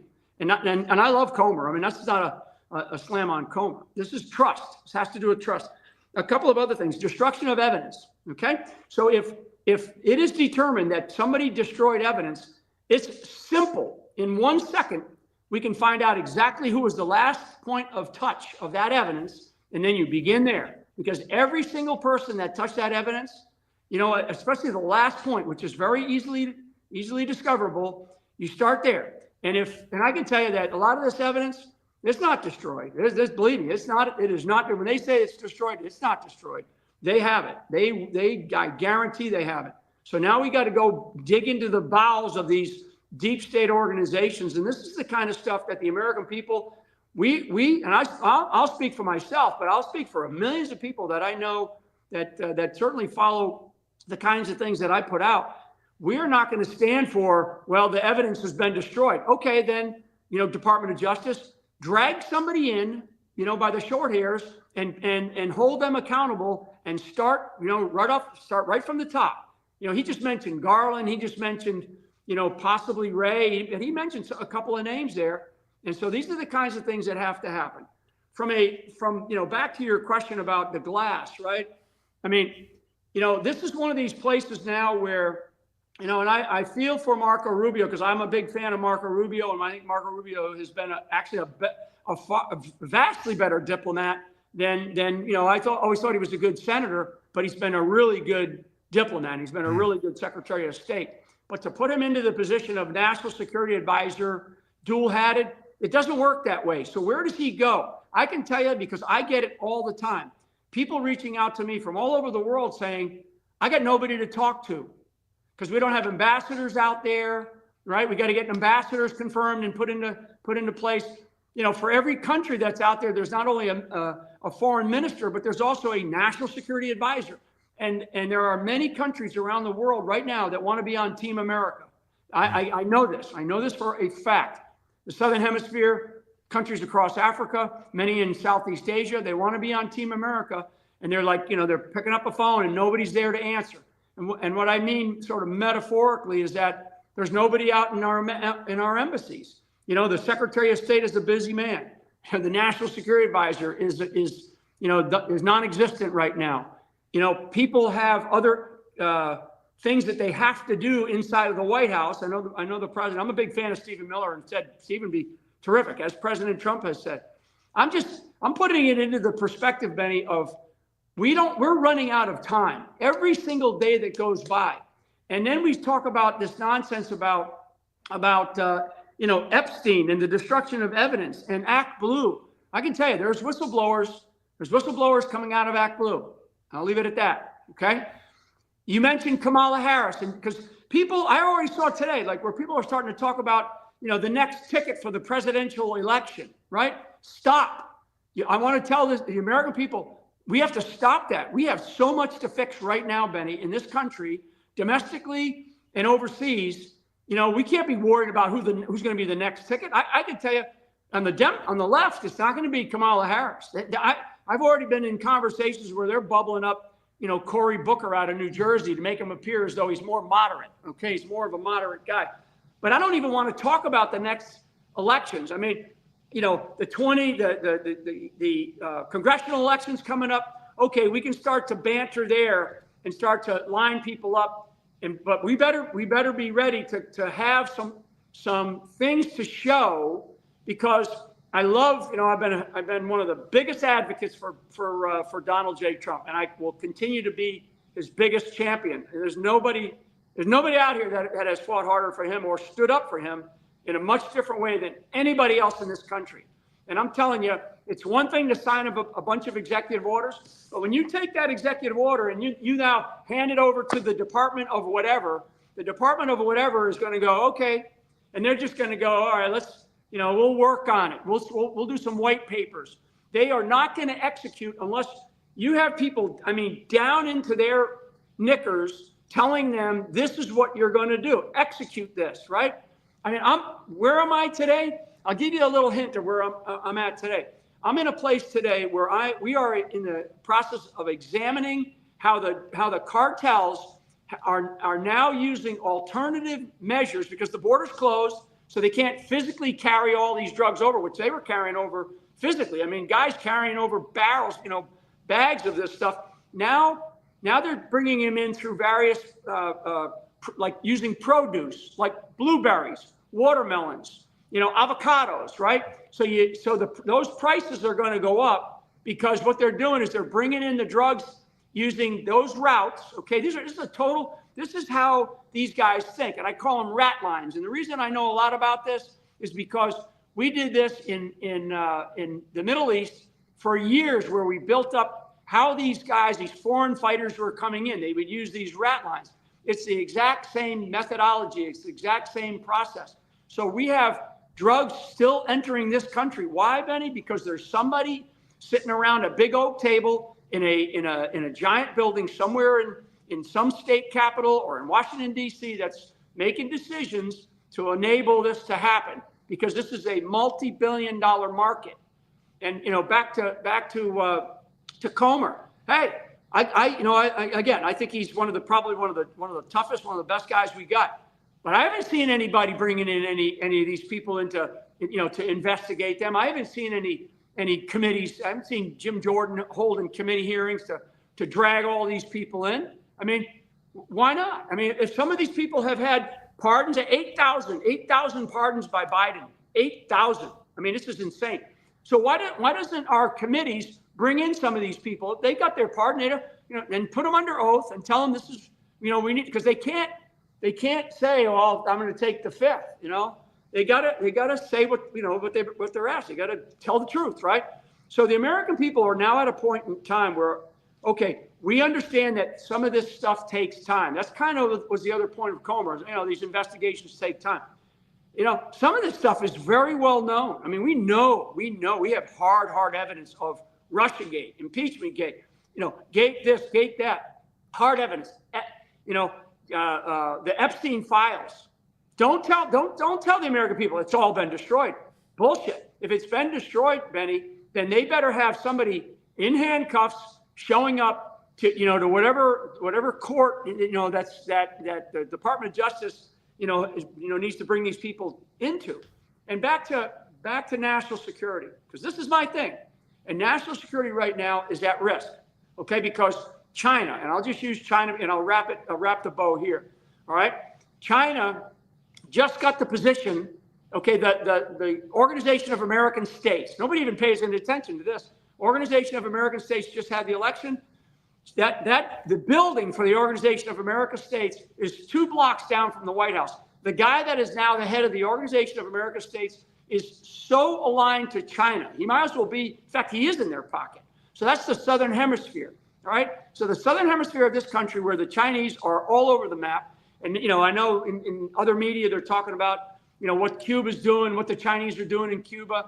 I mean, it's the Organization of American States. That's one entity. It's like China owning the NATO. It's like China being in charge of NATO. That's kind of what it is, you know, the analogy would be. The other organization that's up for grabs, and if we're not paying attention, then woe betide us, right? Is the Africa Union. The Africa Union, which is also and people look at these and go, "What's the Africa Union, Organization of American States?" These are blocks of power, and the Chinese have bought their way into it, or certainly influenced their way into it. And there are many countries in Africa that, again, want to be on Team America, and they want to bring their resources, their minerals, their wealth to Team America. And so if we don't come to grips with these kinds of issues, then the Chinese are going to be right there, you know, and they're going to jump in it, right? And they are. The Organization of American States, very powerful bloc. You know, people go, they're not. Yeah, they are very powerful. They're very powerful. And we only have a few friends down in the Southern Hemisphere. When it comes to Africa, same thing. Now, I know Trump is getting ready to go on a tour around the Middle East. You know, what ought to be at the very top of his list, is China. Not, you know, whether or not the Saudis can kick out a few more barrels of oil and drive the price down. They can do that. They can do that yesterday, Benny. It's China. What is your relationship with China? Because I've talked about this a lot. The BRICS consortium, which is a monetary organization, right? Brazil, Russia, India, China, South Africa. So now the BRICS is going to bring their prowess into Southern Hemisphere of this country, of this hemisphere that we're in, right? The Central and South America and the Caribbean. And they're also going to come into the Africa Union. And when they come in, and they've already started. They started this a couple of years ago. And the whole idea about changing the monetary value and the wealth of the U.S. dollar, it's happening in Europe right now. I mean, I'm a big fan of Bissett. Didn't know him, don't know him, but I'm watching what he's doing. And he's one of the only guys in the government that has the ability to be able to sanction individuals and sanction governments and sanction entities like a corporation. That's a powerful thing. And I think that there has to be far more discussion about how it affects our national security. So again, back here, we have massive amounts of produce that we bring into this country from the Southern Hemisphere, all right, from Mexico on down through all of the countries, in many of the countries in South America. So when that produce is coming in now, and I'm talking blueberries to watermelons, right? What they're doing now is they're loading that distribution network up with drugs, okay? Because the border shut down, and that was right. Trump was absolutely right to do it. But there are these guys, these cartels, these foreign terrorist organizations are finding new ways to get the drugs into this country. Why, Benny? Because it's profitable. And you know, the scale of child trafficking, excuse me, may go down, but it's not going to go down that much. But the drugs is going to continue. It's going to continue because they're going to find alternative ways. I know these things, and I've studied these things, and I've studied it when it comes to terrorist organizations, when they move foreign terrorists onto battlefields. So this is just the same model, a different product, and a different means to be able to convey it. But this is the kind of stuff this is the kinds of conversations that have to be had right now in our government. And frankly, all the president needs to do is he just needs to be made aware of it. He just needs to know, okay, I got it. And he needs to know that somebody is waking up every single morning and worried about that problem. And right now, I feel very uncomfortable that that's the case. You can't just eliminate, whatever. Mike Waltz now is going off to be the ambassador to the UN, fine. But you can't just eliminate that position and go, okay, Secretary of State, you're now it. Tag, you're it. I mean, he's got the rest of the world to deal with. And so because there are a series of processes, and I'm telling you, I am anti-bureaucracy. So, but I can tell you the exact processes of how they work and where they're broken and where they need to be fixed. And to me, this is the kind of stuff this is why you need to have this kind of an entity, and it's up to Trump who he chooses. Like I said, they can break the glass or he can pick Stephen Miller, but one way or the other, you've got to have somebody in this country waking up every single morning that's worried about the national security of our country, and every single thing that happens, every single decision that the President of the United States makes affects national security, whether it's about children, whether it's about drugs, whether it's about cartels, whether it's about China, whether it's about education, doesn't matter. It all affects our national security. And that office is supposed to bring it all together and basically present things to the president. But now I believe, this is, again, I'm speaking for myself, we now must move at the speed of war. We are in a wartime environment. I know, and spiritual war, intellectual war, mental war. Maybe there are components of a physical war going on, because it's definitely killing, as Trump said the other day. I don't know what the number is, 200,000 killed in action. We need to use better language. Killed in action, right on the streets of America by the Chinese. These aren't kids that have overdosed. They've been killed in action by the Chinese Communist Party, conveying through their thugs in these foreign, now designated foreign terrorist organizations, putting drugs on the streets of America to kill us and to destroy the fabric of the moral fabric of our society. That's their intent. So I want to know that there's somebody waking up every day and they're pushing these buttons, and and again, the president doesn't have to worry about all this stuff all the time. He's got a lot of other things that he's got to focus on, and he's always got to keep his sort of top 2 or 3, and he's got to push on those. But there's got to be a team of people, and there are teams of people out there that want to help. But what they want to do is they want to know when they say something, somebody at the right level in the White House knows exactly what they mean, and then will pick up a phone or physically go do something about it. And that's what. I'm splaying on you, Benny, a little bit here about kind of my emotions right now, because I'm watching and I don't want to hear people starting to talk about the next presidential election, especially on the GOP side. How dare they do that? Our country's in a state of crisis right now, and we're not. Our military is not ready. I love Pete Hegseth. Pete's got the right attitude. He's got the right focus with his idea about lethality, and he's looking at the whole force structure. That's, and he's going to, maybe bigger than the Goldwater-Nichols Act, which I was part of. And I'm just letting you know that we must do those big things, those big tectonic plate shifts. But at the same time, there's got to be action, and there's got to be action taken. And there are elements and organizations and leaders that are available, and certainly inside of our government, that are capable of taking that action. And I think that's what the American people, in fact, I don't think anymore. I know the American people, they want accountability. And accountability is not just in arresting somebody. Accountability is in getting shit done. I'm sorry for my Irish. Never have to apologize for that, General. So I want to put up this post from you yesterday that excited our production team very much. You said, "I am ready to serve." Now, the National Security Advisor role is open as of last week. And you were in that role, and you served in that role. And if you don't mind me framing it this way, until the deep state took you out as enemy number 1. And now you're saying that you are prepared to re-enter that role? That's first question. Question number 2, have you been contacted by President Trump to re-enter the White House as the national security advisor? So answer to question number 1, yes. Answer to question number 2, no. And I've been watching everything and listening and observing, intensely, because, I do believe, as I just, went through my diatribe with you, I do believe that we are in a place where we cannot afford to have, as Trump likes to say, unforced errors. We cannot afford to drop a glass ball right now. And I'm a guy, I'm serving now, Benny, I'm serving now. I serve in just a different way. I have been engaging people in government. I'm still out doing stuff. So I'm serving. And I think that's my message to every American is, how are you serving this country? Because every American needs to serve this country, whether you're inside the government or outside the government.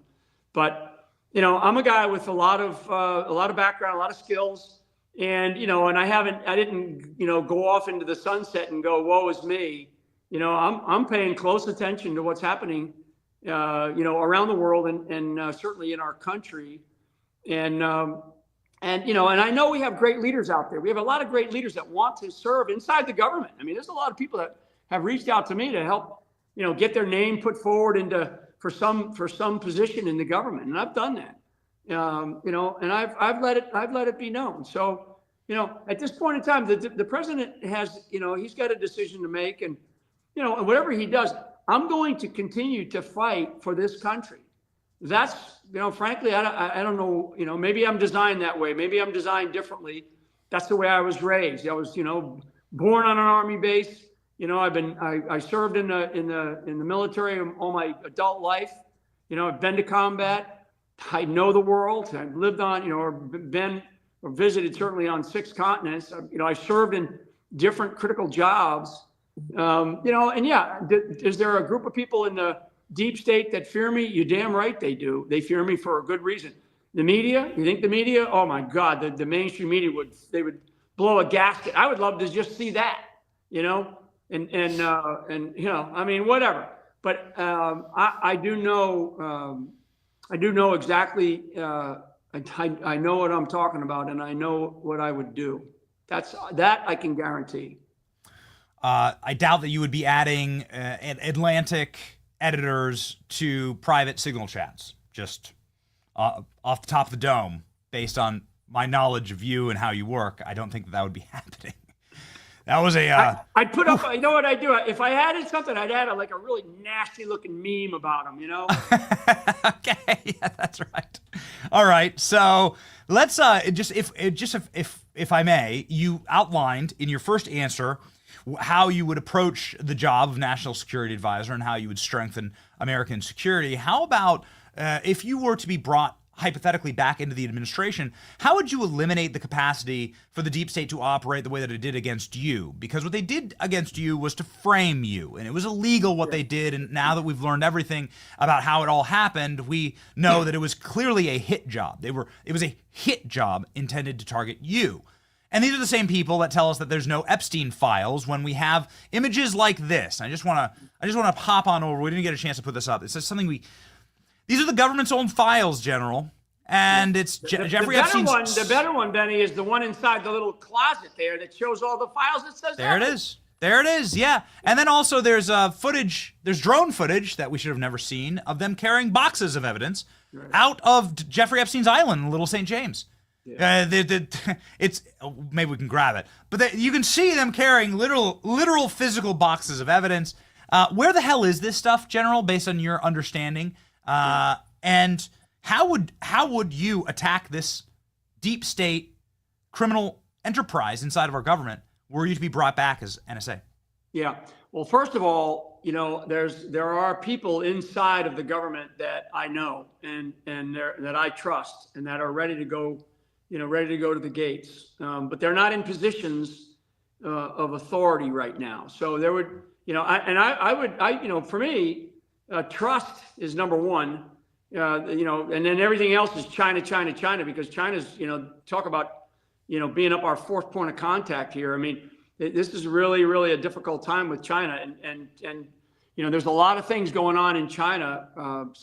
But the deep state part is where, you know, we have people that are running parts of our national security apparatus. You know, Pete Hegseth, Tulsi, Senator or Secretary Rubio, and there's some others down, you know, at the agency and activity level that I do know, and I know that they don't understand. I mean, I love them. I think that they're great, and they're tough, and they're trying to do the best that they can. But believe me, the entire wall around them is the deep state, and they need to understand that there is very, very few people, unless they physically brought them in themselves. I mean, look at what happened to Pete Hegseth's front office. I mean, so there is a wall around that is built around those individuals who are running our national security components, principal national security components, and those walls are designed to block everything. I know how to break through those walls because I know exactly where to go. I know, and this is not just in the military. This is in the intelligence community. This is over in the State Department, in the diplomatic community. This is over in the international community, because there are people, again, that want to be on Team America, and I got to be, you know, I'm very careful about it because I'm not in the government. So those people, if I were in the government, there's a whole other realm of knowledge and information that can be brought to bear against some of these people that are doing things. I mean, what we've learned, and let's just talk about the FBI, what we've learned about the nefarious activities by agents inside the FBI that were doing things, I mean, illegally. And they still haven't been really, you know, brought to account, and they need to be. And again, I'd be asking those kinds of questions. So I'd be asking those kinds of questions of Dan Bongino, Kash Patel, you know, Pam Bondi, because that's where you're at. You're at that level. The national security advisor, you know, is an equal player, and in some cases, you know, a little bit, you know, I mean, again, for a guy like me, I'm beyond the nonsense stage of my life. You know, the older I get, the smarter my father becomes, all that. I am, you know, in a place now where our country is at risk. We cannot afford to waste a day, you know, wringing our hands or worrying about, hey, when somebody says, well, the evidence has been destroyed, trust me, I know exactly where to start. I know exactly where to start, and I know exactly what questions to ask of people like the department, like the Attorney General or the Director of the FBI. No bullshit. This is done. We're done. I mean, the American people put Donald Trump in office to hold people accountable and to get our country's economy back on the tracks that it could be on, and to get our military and the prestige of our leadership around the world back on the pedestal that we deserve it to be on. But one of the big things that he got elected on was accountability and holding these people accountable. And that's why Biden gave 8,000 pardons, Benny. I mean, so he gave 8,000 pardons. Maybe somebody ought to look into whether or not it's legal for an auto pen pardon, right? I don't know. I mean, maybe it is. You know, but that's why Biden gave 8,000 pardons, because they knew that Trump came in under a mandate of accountability. And so for me, that's the national security advisor holds not only, you know, himself, or in my case, but holds the government accountable and goes in and digs and digs and digs, but in a very professional and a very benevolent way, and in a very, you know, working as a member of a team, right? A team of people that the president, and staying on the president's agenda. The president has an agenda. It's a very good agenda. It has to be executed. We don't have any more time, you know? I mean, I wish that we were talking about the 100 days, right? But we're not talking about the 100 days. You know, all these accomplishments, 100 days. I'm not even sure what the 100 days means anymore. But we're not talking about that. Why? Because the narrative changed. They changed the narrative. We have got to make sure that the president owns the narrative constantly. That's why you see him. He's such a master at it, where he pulls the narrative back in every so often by doing things to change the narrative. And he does it in a brilliant way, but it's like only him. He's the only one that's able to do it. He needs help doing that. So we got to be able to do things effectively and to give him victories. And I call them incremental victories. On the battlefield, in order to keep the troops motivated, you better find some wins. And Trump, you know, needs these constant incremental victories so he can, you know, not so the national security advisor can go out there and pat myself on the back, go, see what I'm doing? No, it's so Trump can get up there and go, hey, we just did this, we just did that, you know, and let him have the victory. And that's what will motivate, you know, the troops. Just a final follow-up question based on what you just said. Part of what motivates this audience, this chat, is justice. There, at this point in the Biden administration, there was 2,000 charges against January 6th protesters, peaceful protesters. You've talked a lot about China. Admittedly, General Mark Milley was communicating behind President Trump's back with China and telling them our military plans, which I'm not a military man, General, but sure as hell seems like treason to me. I'm not sure how you could really describe it any other way. And he's proud of that. He bragged to Congress about it. If you were in this role, in this position, what would be happening to General Mark Milley? Would he be facing charges? What would happen also to individuals like James Comer and some of the people that authorized, Peter Strzok, some of the individuals that authorized the spying on Donald Trump? There's been zero accountability for that. John Durham has detailed that criminality pretty extensively in his reports, yet nothing has happened, General. And if there's nothing happening, if there's no one who's been held accountable, then what is the deterrence to this happening all over again? Yeah, and you know, and the other stretch to that statement that you just made, Benny, is nobody's really talking about it, other than guys like you and me and some of the big influencers out there. You know, every so often it gets raised when Comer says all the Epstein evidence has been destroyed. Okay, so we're going to talk about this, right? Nobody else talking about it. We need somebody of some seniority in, you know, that knows what they're talking about inside of the government, that is saying to the American people, we are examining this. Here's what we're doing, and giving the troops an update periodically. You know, we don't have to get into, well, we've arrested this or we've, you know, got this investigation against this person. But the fact that we're doing something, the men and women of America, the, you know, legal American citizens must be told periodically that we are doing the following things. We are, instead of this, you know, just trust us, we're doing something attitude or statement. We're past that. So people like Milley and others, I mean, you know, they'll be dealt with. I mean, I'm a big fan of what Pete Hegseth is doing over there with the general and admiral, you know, and admirals in the military. I mean, yeah, there's so much that needs to be done, and I like that fact that Pete is talking about it, and I'm going to assume that he's going to show some of that by removing or retiring many of these people very soon, right?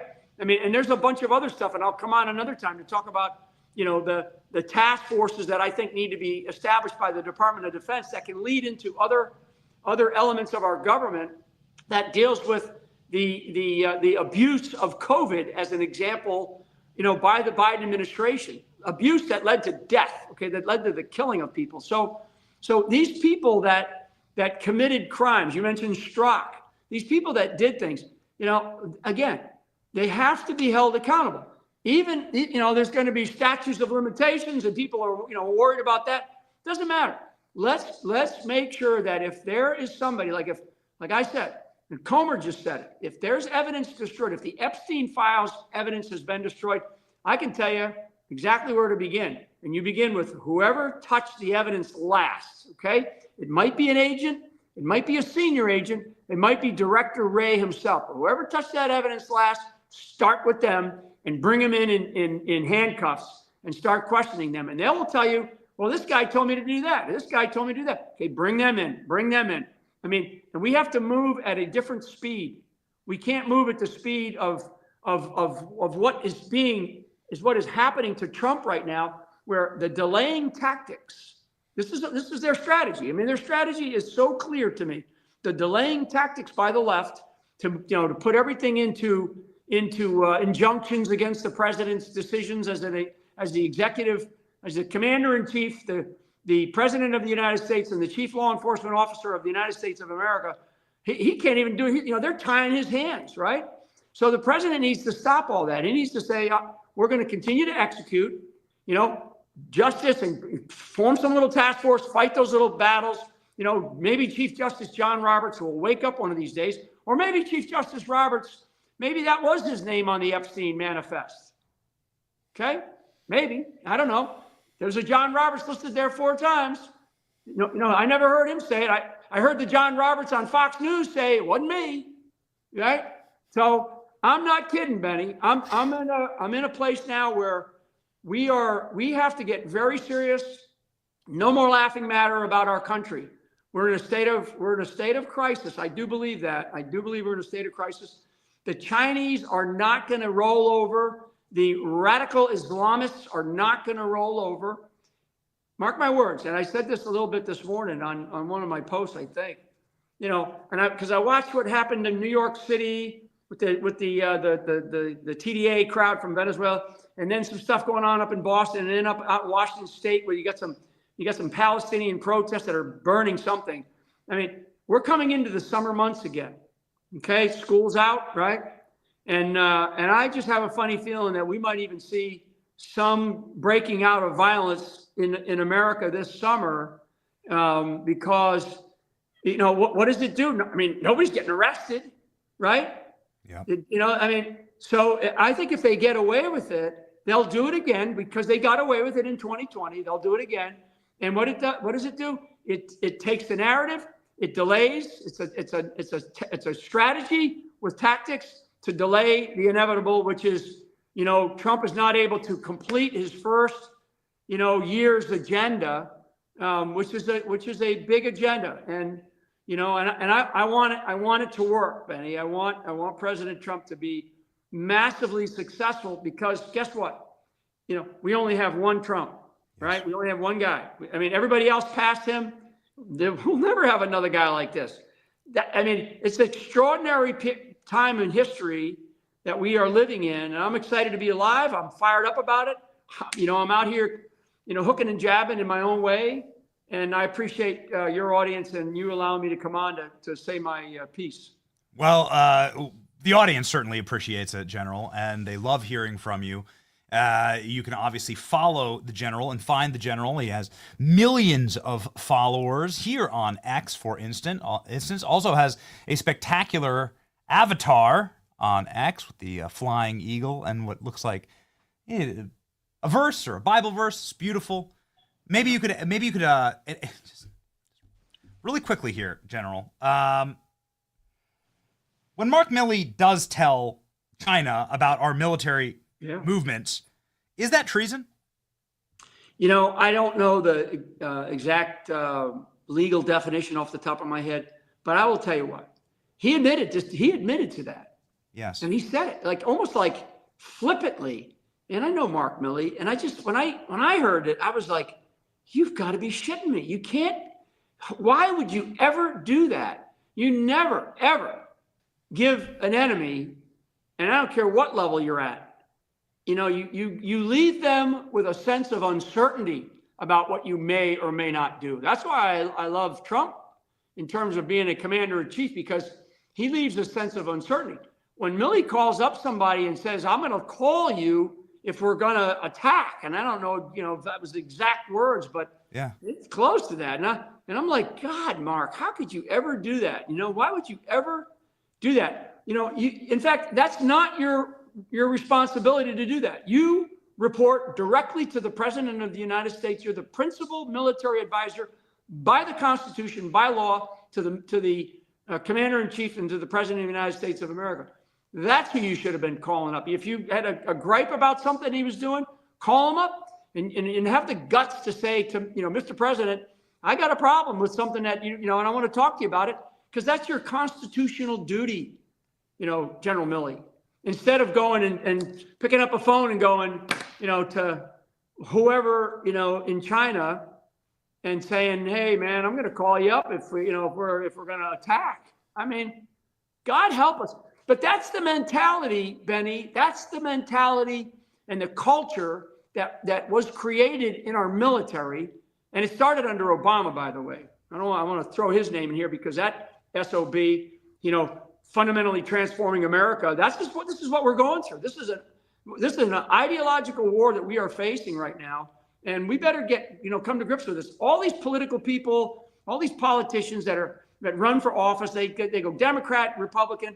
Forget that. Forget that. This is about whether you believe in America and you love this country and you want to see our country move forward the way it's always been for another 250 years, or you're going to be part of this sort of globalist, communist, radical, fundamentalist crowd that frankly exists. And they have names and they have faces and they have lots of money. And Act Blue, an organization like to tie that in, Act Blue is kind of it's sort of like rocket fuel for some of these people, right? How they do it. That's I can tell you right now, because we are talking to whistleblowers, that's massive amounts of fraud. I don't want any speculation. I don't want speculation. Go do it. Comer, go do it. Jordan, Speaker Johnson. I mean, God, what has Speaker Johnson done? You got me on my soapbox. I just wanted the general to general take, but man, we are getting the full carpet bombing here of what would happen if we made National Security Advisor General Mike Flynn. I think that it would be a spectacular move. I've posted the meme. Ladies and gentlemen, this is what I personally believe should happen. And the most entertaining outcome is always the most obvious. And here it is, ladies and gentlemen. Follow General Mike Flynn, obviously, for the truth. One of those people one of those rare people who fights for us and really means it. Godspeed, General. Thank you, Benny. Godspeed.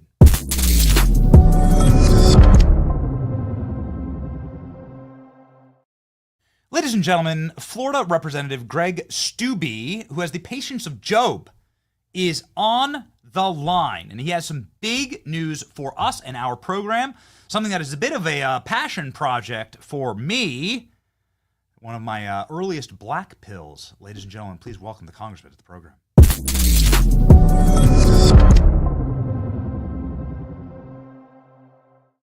Congressman James T. Hodgkinson is a name that nobody knows. Nobody, you walk down the street, you say it, nobody has any clue who it is. It should be one of the most infamous names in all of American history. And you have a bombshell report out this morning about why people don't know that name. The floor is yours, Congressman. Yeah, and I would encourage everybody that's watching your show to make sure that they get on my link at Rep. Greg Steube. We released the entire report. You can read it all for yourself. That name is the name of the shooter that shot and attempted to assassinate a number of Republican congressmen on a practice field practicing for our annual congressional baseball game. Representative Scalise, who's now our majority leader, was critically wounded that day. It's a miracle that he is with us. You had two of his detail that were also shot that engaged the shooter. And it has taken us 8 years to get this report. 8 years from the FBI. And if it wasn't for Kash Patel, we still would not have this report. It never should have been classified to begin with. And what the deep state wanted to do is they wanted to label this a suicide by cop, which is what they did, instead of domestic terrorist, which is exactly what this individual was. And it took us 8 years to get this information. If Kash Patel wasn't the FBI director, we still wouldn't have it. So what this report that we released today goes into the details of all of the things that the FBI failed to do, all of the evidence that they failed to collect, and all of the things that they attempted to try to label this and build a case that it was suicide by cop and not domestic terrorism, which it absolutely was. This individual researched members of Congress. He had names of members of Congress written down, their physical descriptions, their age descriptions, their room and office numbers here in the Capitol area. He did research. He reconned the area before he came and started shooting at Republican members of Congress. He was a far left Democrat who went after Republican members of Congress, and you had an FBI that wanted to try to quell that as much as possible and just make this look like, oh, this guy just wanted to be murdered by police officers. But what's interesting is there was not a uniformed police officer out there that day. He had been doing this research on this shooting site and where we had practiced, the team had practiced prior to that. This report illustrates to the American people how deep the deep state is. And we're calling on Kash Patel, and I know he will, is if there's still people in the Bureau that were involved in this, they should be fired immediately. So, Congressman, what you're saying is that the FBI covered up for an assassin that was dead set on murdering as many Republican elected officials as possible. Yes, absolutely. And he did research on that. He showed up that day with an AR platform. And if it wasn't for, thankfully, Scalise being there that day, his two ununiformed detail would not have been there. And there would have been a lot of dead Republicans on the field that day because there would have been nobody present to defend against him killing Republicans on the field that day. And thankfully, his people were there.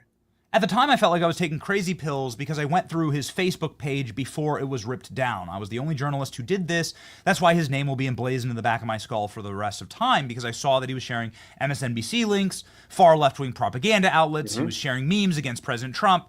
He was a vicious anti-Trump activist, pro-left-wing MSNBC radicalized activist.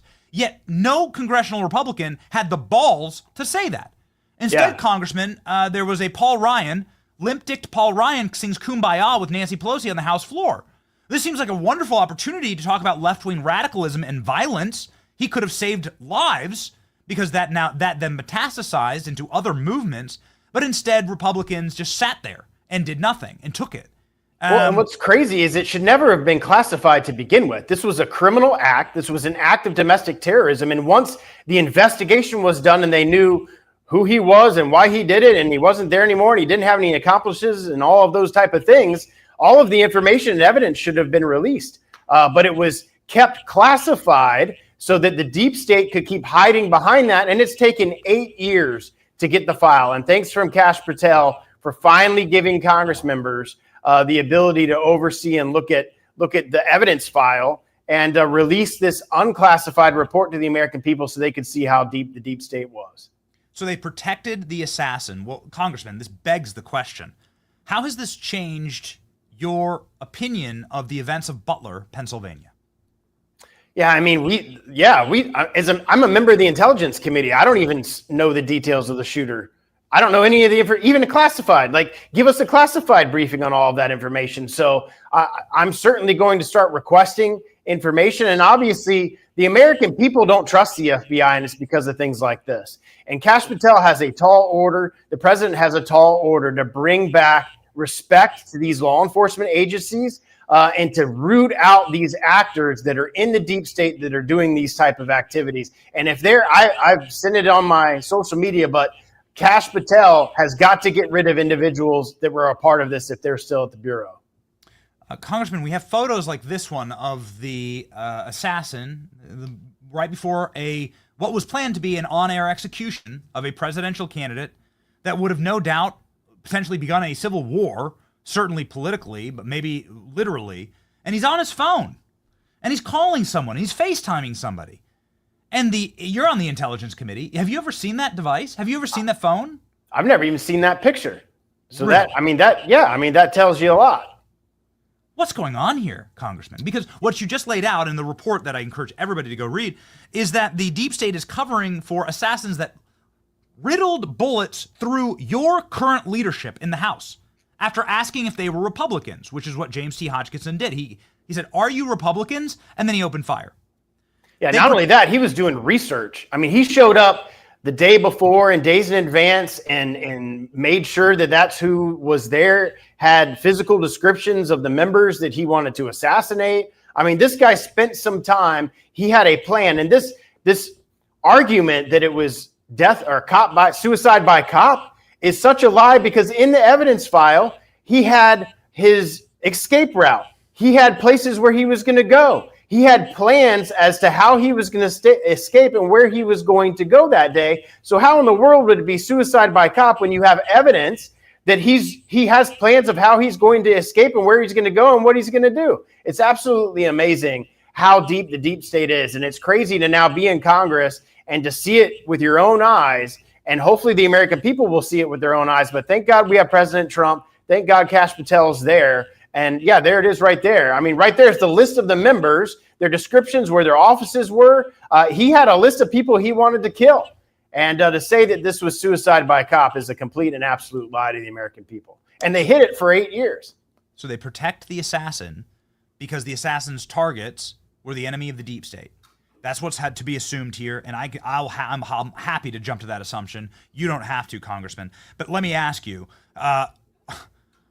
what What hope then do we have that we will ever learn the truth about the multiple assassins who tried to murder President Trump, not just in Butler, but also with an RPG from Ukraine as President Trump's plane takes off in Palm Beach? We just learned that about Ryan Ralph. Have you been briefed on any? I mean, you haven't been briefed on any of this? That's shocking to me. No, but I'm absolutely going to request that, and I'm going to request that from the FBI, and then I'll follow back up with you, because you're absolutely right. We deserve the answers on that. I'm sure the president wants to know, and maybe he does. But at this point, we've obviously got to know all the information that we have about the shooter at Butler. Why hasn't Congress been briefed on that? Certainly, the Intelligence Committee should be briefed on that. And then what are our agencies under President Trump doing to make sure this doesn't happen again? What would you like to see as a consequence, in closing here, for the agents who were covering this up and for those who were potentially involved in the failures, the structural failures that led to near on-air executions of our president? Well, and in this baseball shooting, if they lied in the perpetration of what this was to perpetuate a fraud on the American people, they shouldn't just be fired if they're still working for the Bureau. Pam Bondi should look at things to go after them for obstruction of justice, the type of things that they could be criminally held liable. These are FBI agents that are supposed to be protecting America and certainly protecting members of Congress. And if they are manipulating evidence to fit their narrative, their political narrative, there should be criminal penalties for that. Good. Well, we'd love to see more of that. We'd love to see more criminal referrals, frankly, coming out of Congress, because there was a criminal referral every day when the Democrats were in charge, and they locked up good men like Steve Bannon and Peter Navarro. Yep. And so we'd love to see more action on that. You're on the Intel Committee. Just wanted to open the floor, Congressman. What can we expect out of Congress in this coming week? And can we expect any movement on some of these big issues, like the Epstein files, like some of the criminality within the deep state? Is there anything cooking that you could break on this program? Well, the biggest thing that we've been working on is the one big beautiful bill for the president. Hopefully that will start working. 8 of the committees have gotten a piece of that. Next week, hopefully, we don't know for sure, but hopefully E&C and Ways and Means, the committee I serve on, will start preparing in earnest to try to get that done so we can get to the goal of getting that bill past the House by Memorial Day so it can get to the Senate. And hopefully, God willing, President Trump can sign that on the 4th of July. If we can get it there, it would be one of the most biggest historic pieces of legislation to ever come through the Congress. So we've been working very hard to get that done for the president. Fantastic. Get us those tax cuts, please. Please, Congress. Please, we'll send you a Christmas card. We want to thank you. We're so proud of our Florida delegation here. You want to know why Florida keeps going red? It's because we have literal fighters like Congressman Greg Steube, who is out to tell the truth, even if it's 8 years late, no fault of your own. The cucked Republican leadership deciding to sing Kumbaya instead of actually putting the pedal to the metal and locking up the criminals who are trying to get him killed. Well, we thank you, Congressman. It won't be happening on your watch. Godspeed. Everybody follow the Congressman right here. Greg Steube has 111,000 followers. That's a great number. 111,000 followers for the great Congressman from the Florida Sun Coast, Greg Steube. Good to see you. Thanks, Benny. Godspeed.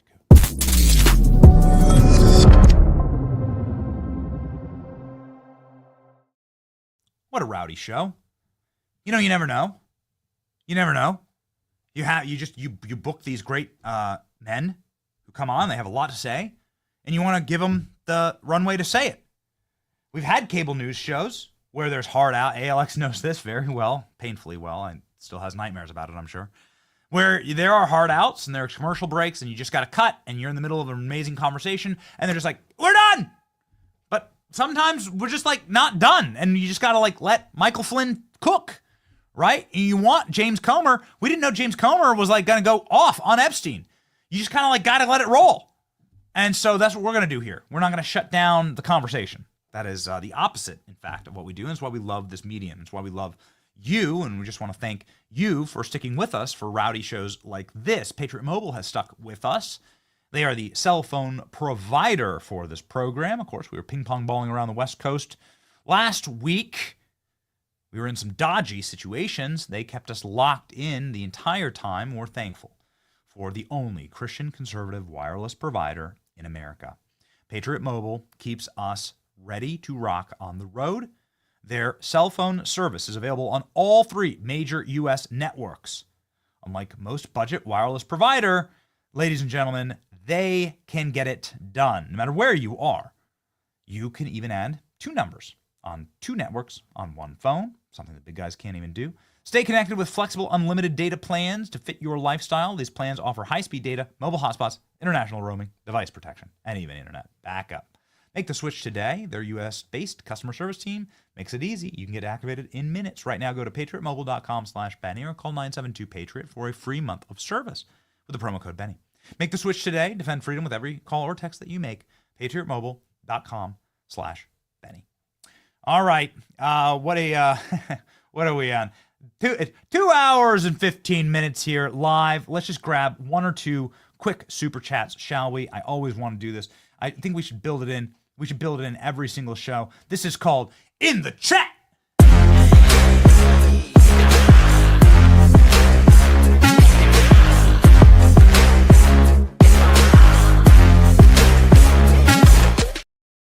All right, here we go. Let's go here from the first super chat today. Elise777. You guys just wait. I love you all. My donation write-offs. Just wait. Okay. Well, you know what? You drop it in there. We'll read it. Let's freaking go. Okay. Here we go again. Here it is. Bono's picture. Pope John Paul. Been in circulation since he took the man's rosary beads. Bono thrown a concert in 1985. Live Aid. Bono. It shows how much I think U2 is a terrible band. But yes, absolutely. AIDS Dr. Fauci. It just begs the question. It really does. The more you learn about COVID, the more you're like, how evil are these people? Like, what could they possibly do? Here, I mean, I guess we're going to do our best to help produce the comments, right? Here's Pope John Paul meeting Bono. And there we go. Maybe perhaps an exchange of a gift here. But you're going to have to read me in. I'm sorry, chat. You're going to have to read me in on what's going on here. If there's something that this is some lore that I do not understand. All right? Uh-oh. There you go. So here's Bono and Fauci. There you go. Okay. We'll put the pieces together and we'll wait and see. Maybe this has something to do with what James is going to release.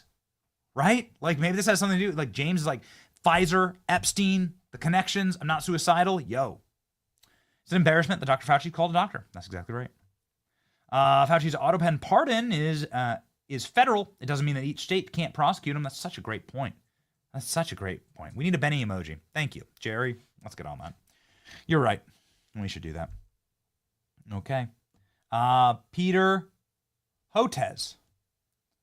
Just as guilty. Love you guys. Yeah, Peter Hotez is real scumbag doctor.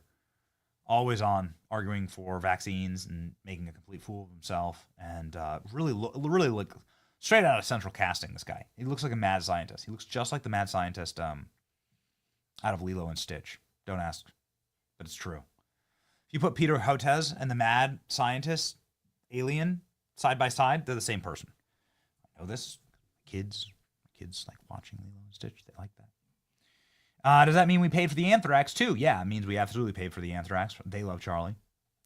We know that, as a matter of fact, because the anthrax that was delivered to Tom Daschle's office in the great anthrax scare right before the Patriot Act, that anthrax was traced back to a military base.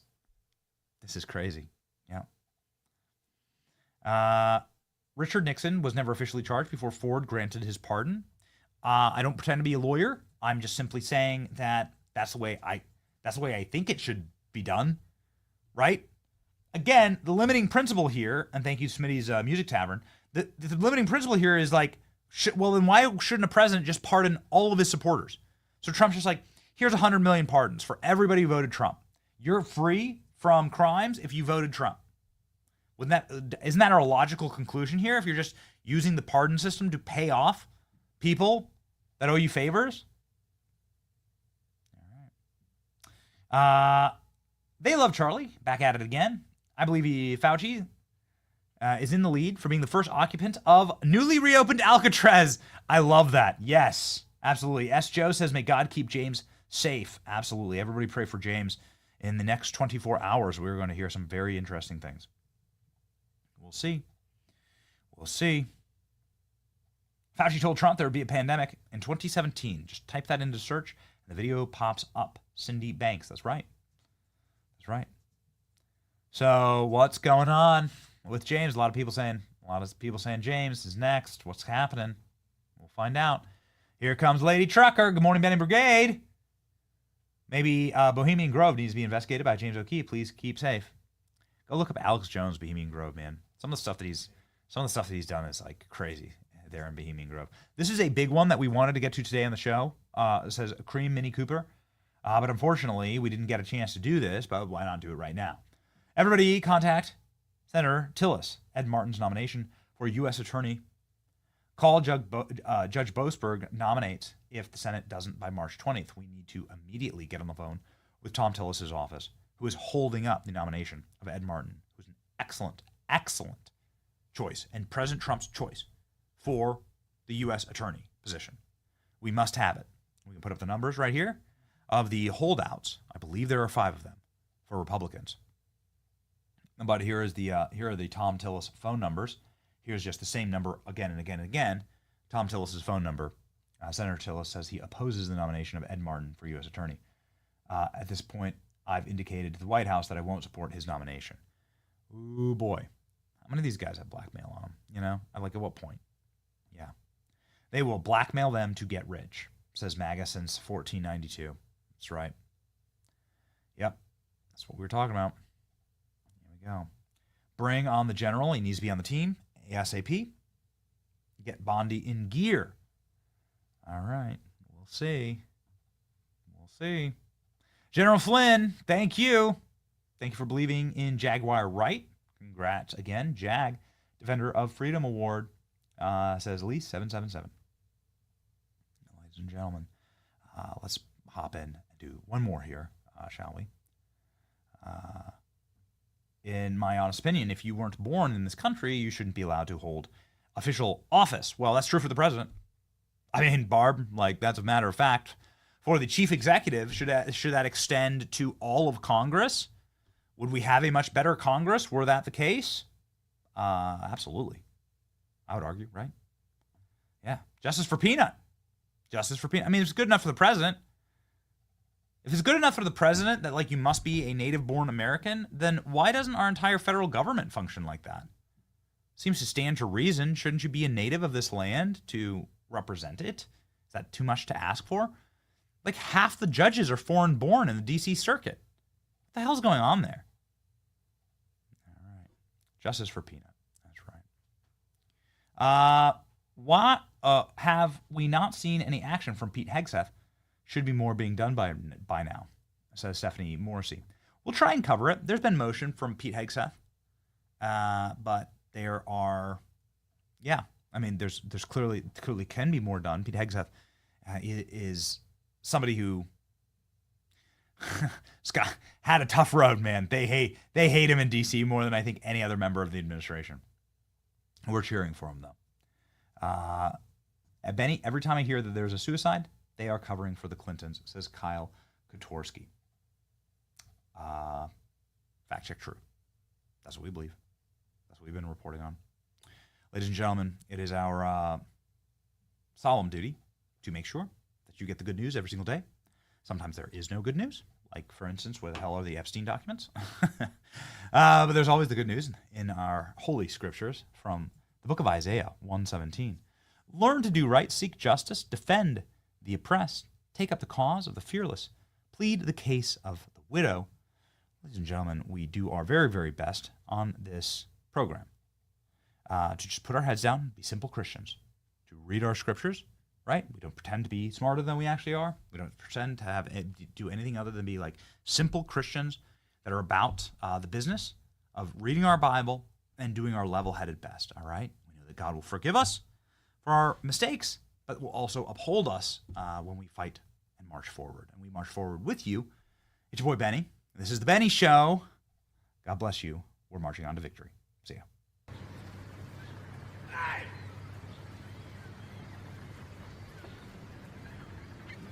Guess what? What?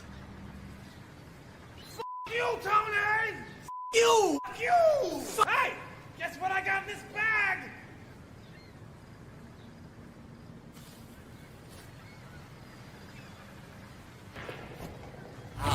tell you the tale of a Chinese bug, a military drill to pollute your pure blood. Go back and tell the others, buy all the toilet paper. The Wuhan laboratory filled up the cemetery. Transhuman globalists tried to take control of us. Benny Show, where the truth gon' be. Faith and freedom on your TV screen. Stand up strong, battle through the night. The Benny Show's here, bringing liberty to life. From the speeches to debates, Benny sharp like a blade. Cutting through the lies, watch the truth cascade. With the warrior's heart, this man never fades. You know it's prime time when Benny invades. From saving the nation to stories untold, the Benny Show's a storm, see the truth unfold. Stay in the loop, let freedom take hold. Salting all the libs, soul never sold. It's the Benny Show, where the truth gon' be. Faith and freedom on your TV screen. Stand up strong, battle through the night. The Benny Show's here, bringing liberty to light. Liberty to light. Bringing liberty to light. Liberty to light. Bringing liberty to life. From the speeches to debates, Benny sharp like a blade. Cutting through the lies, watch the truth cascade. With the warrior's heart, this man never fades.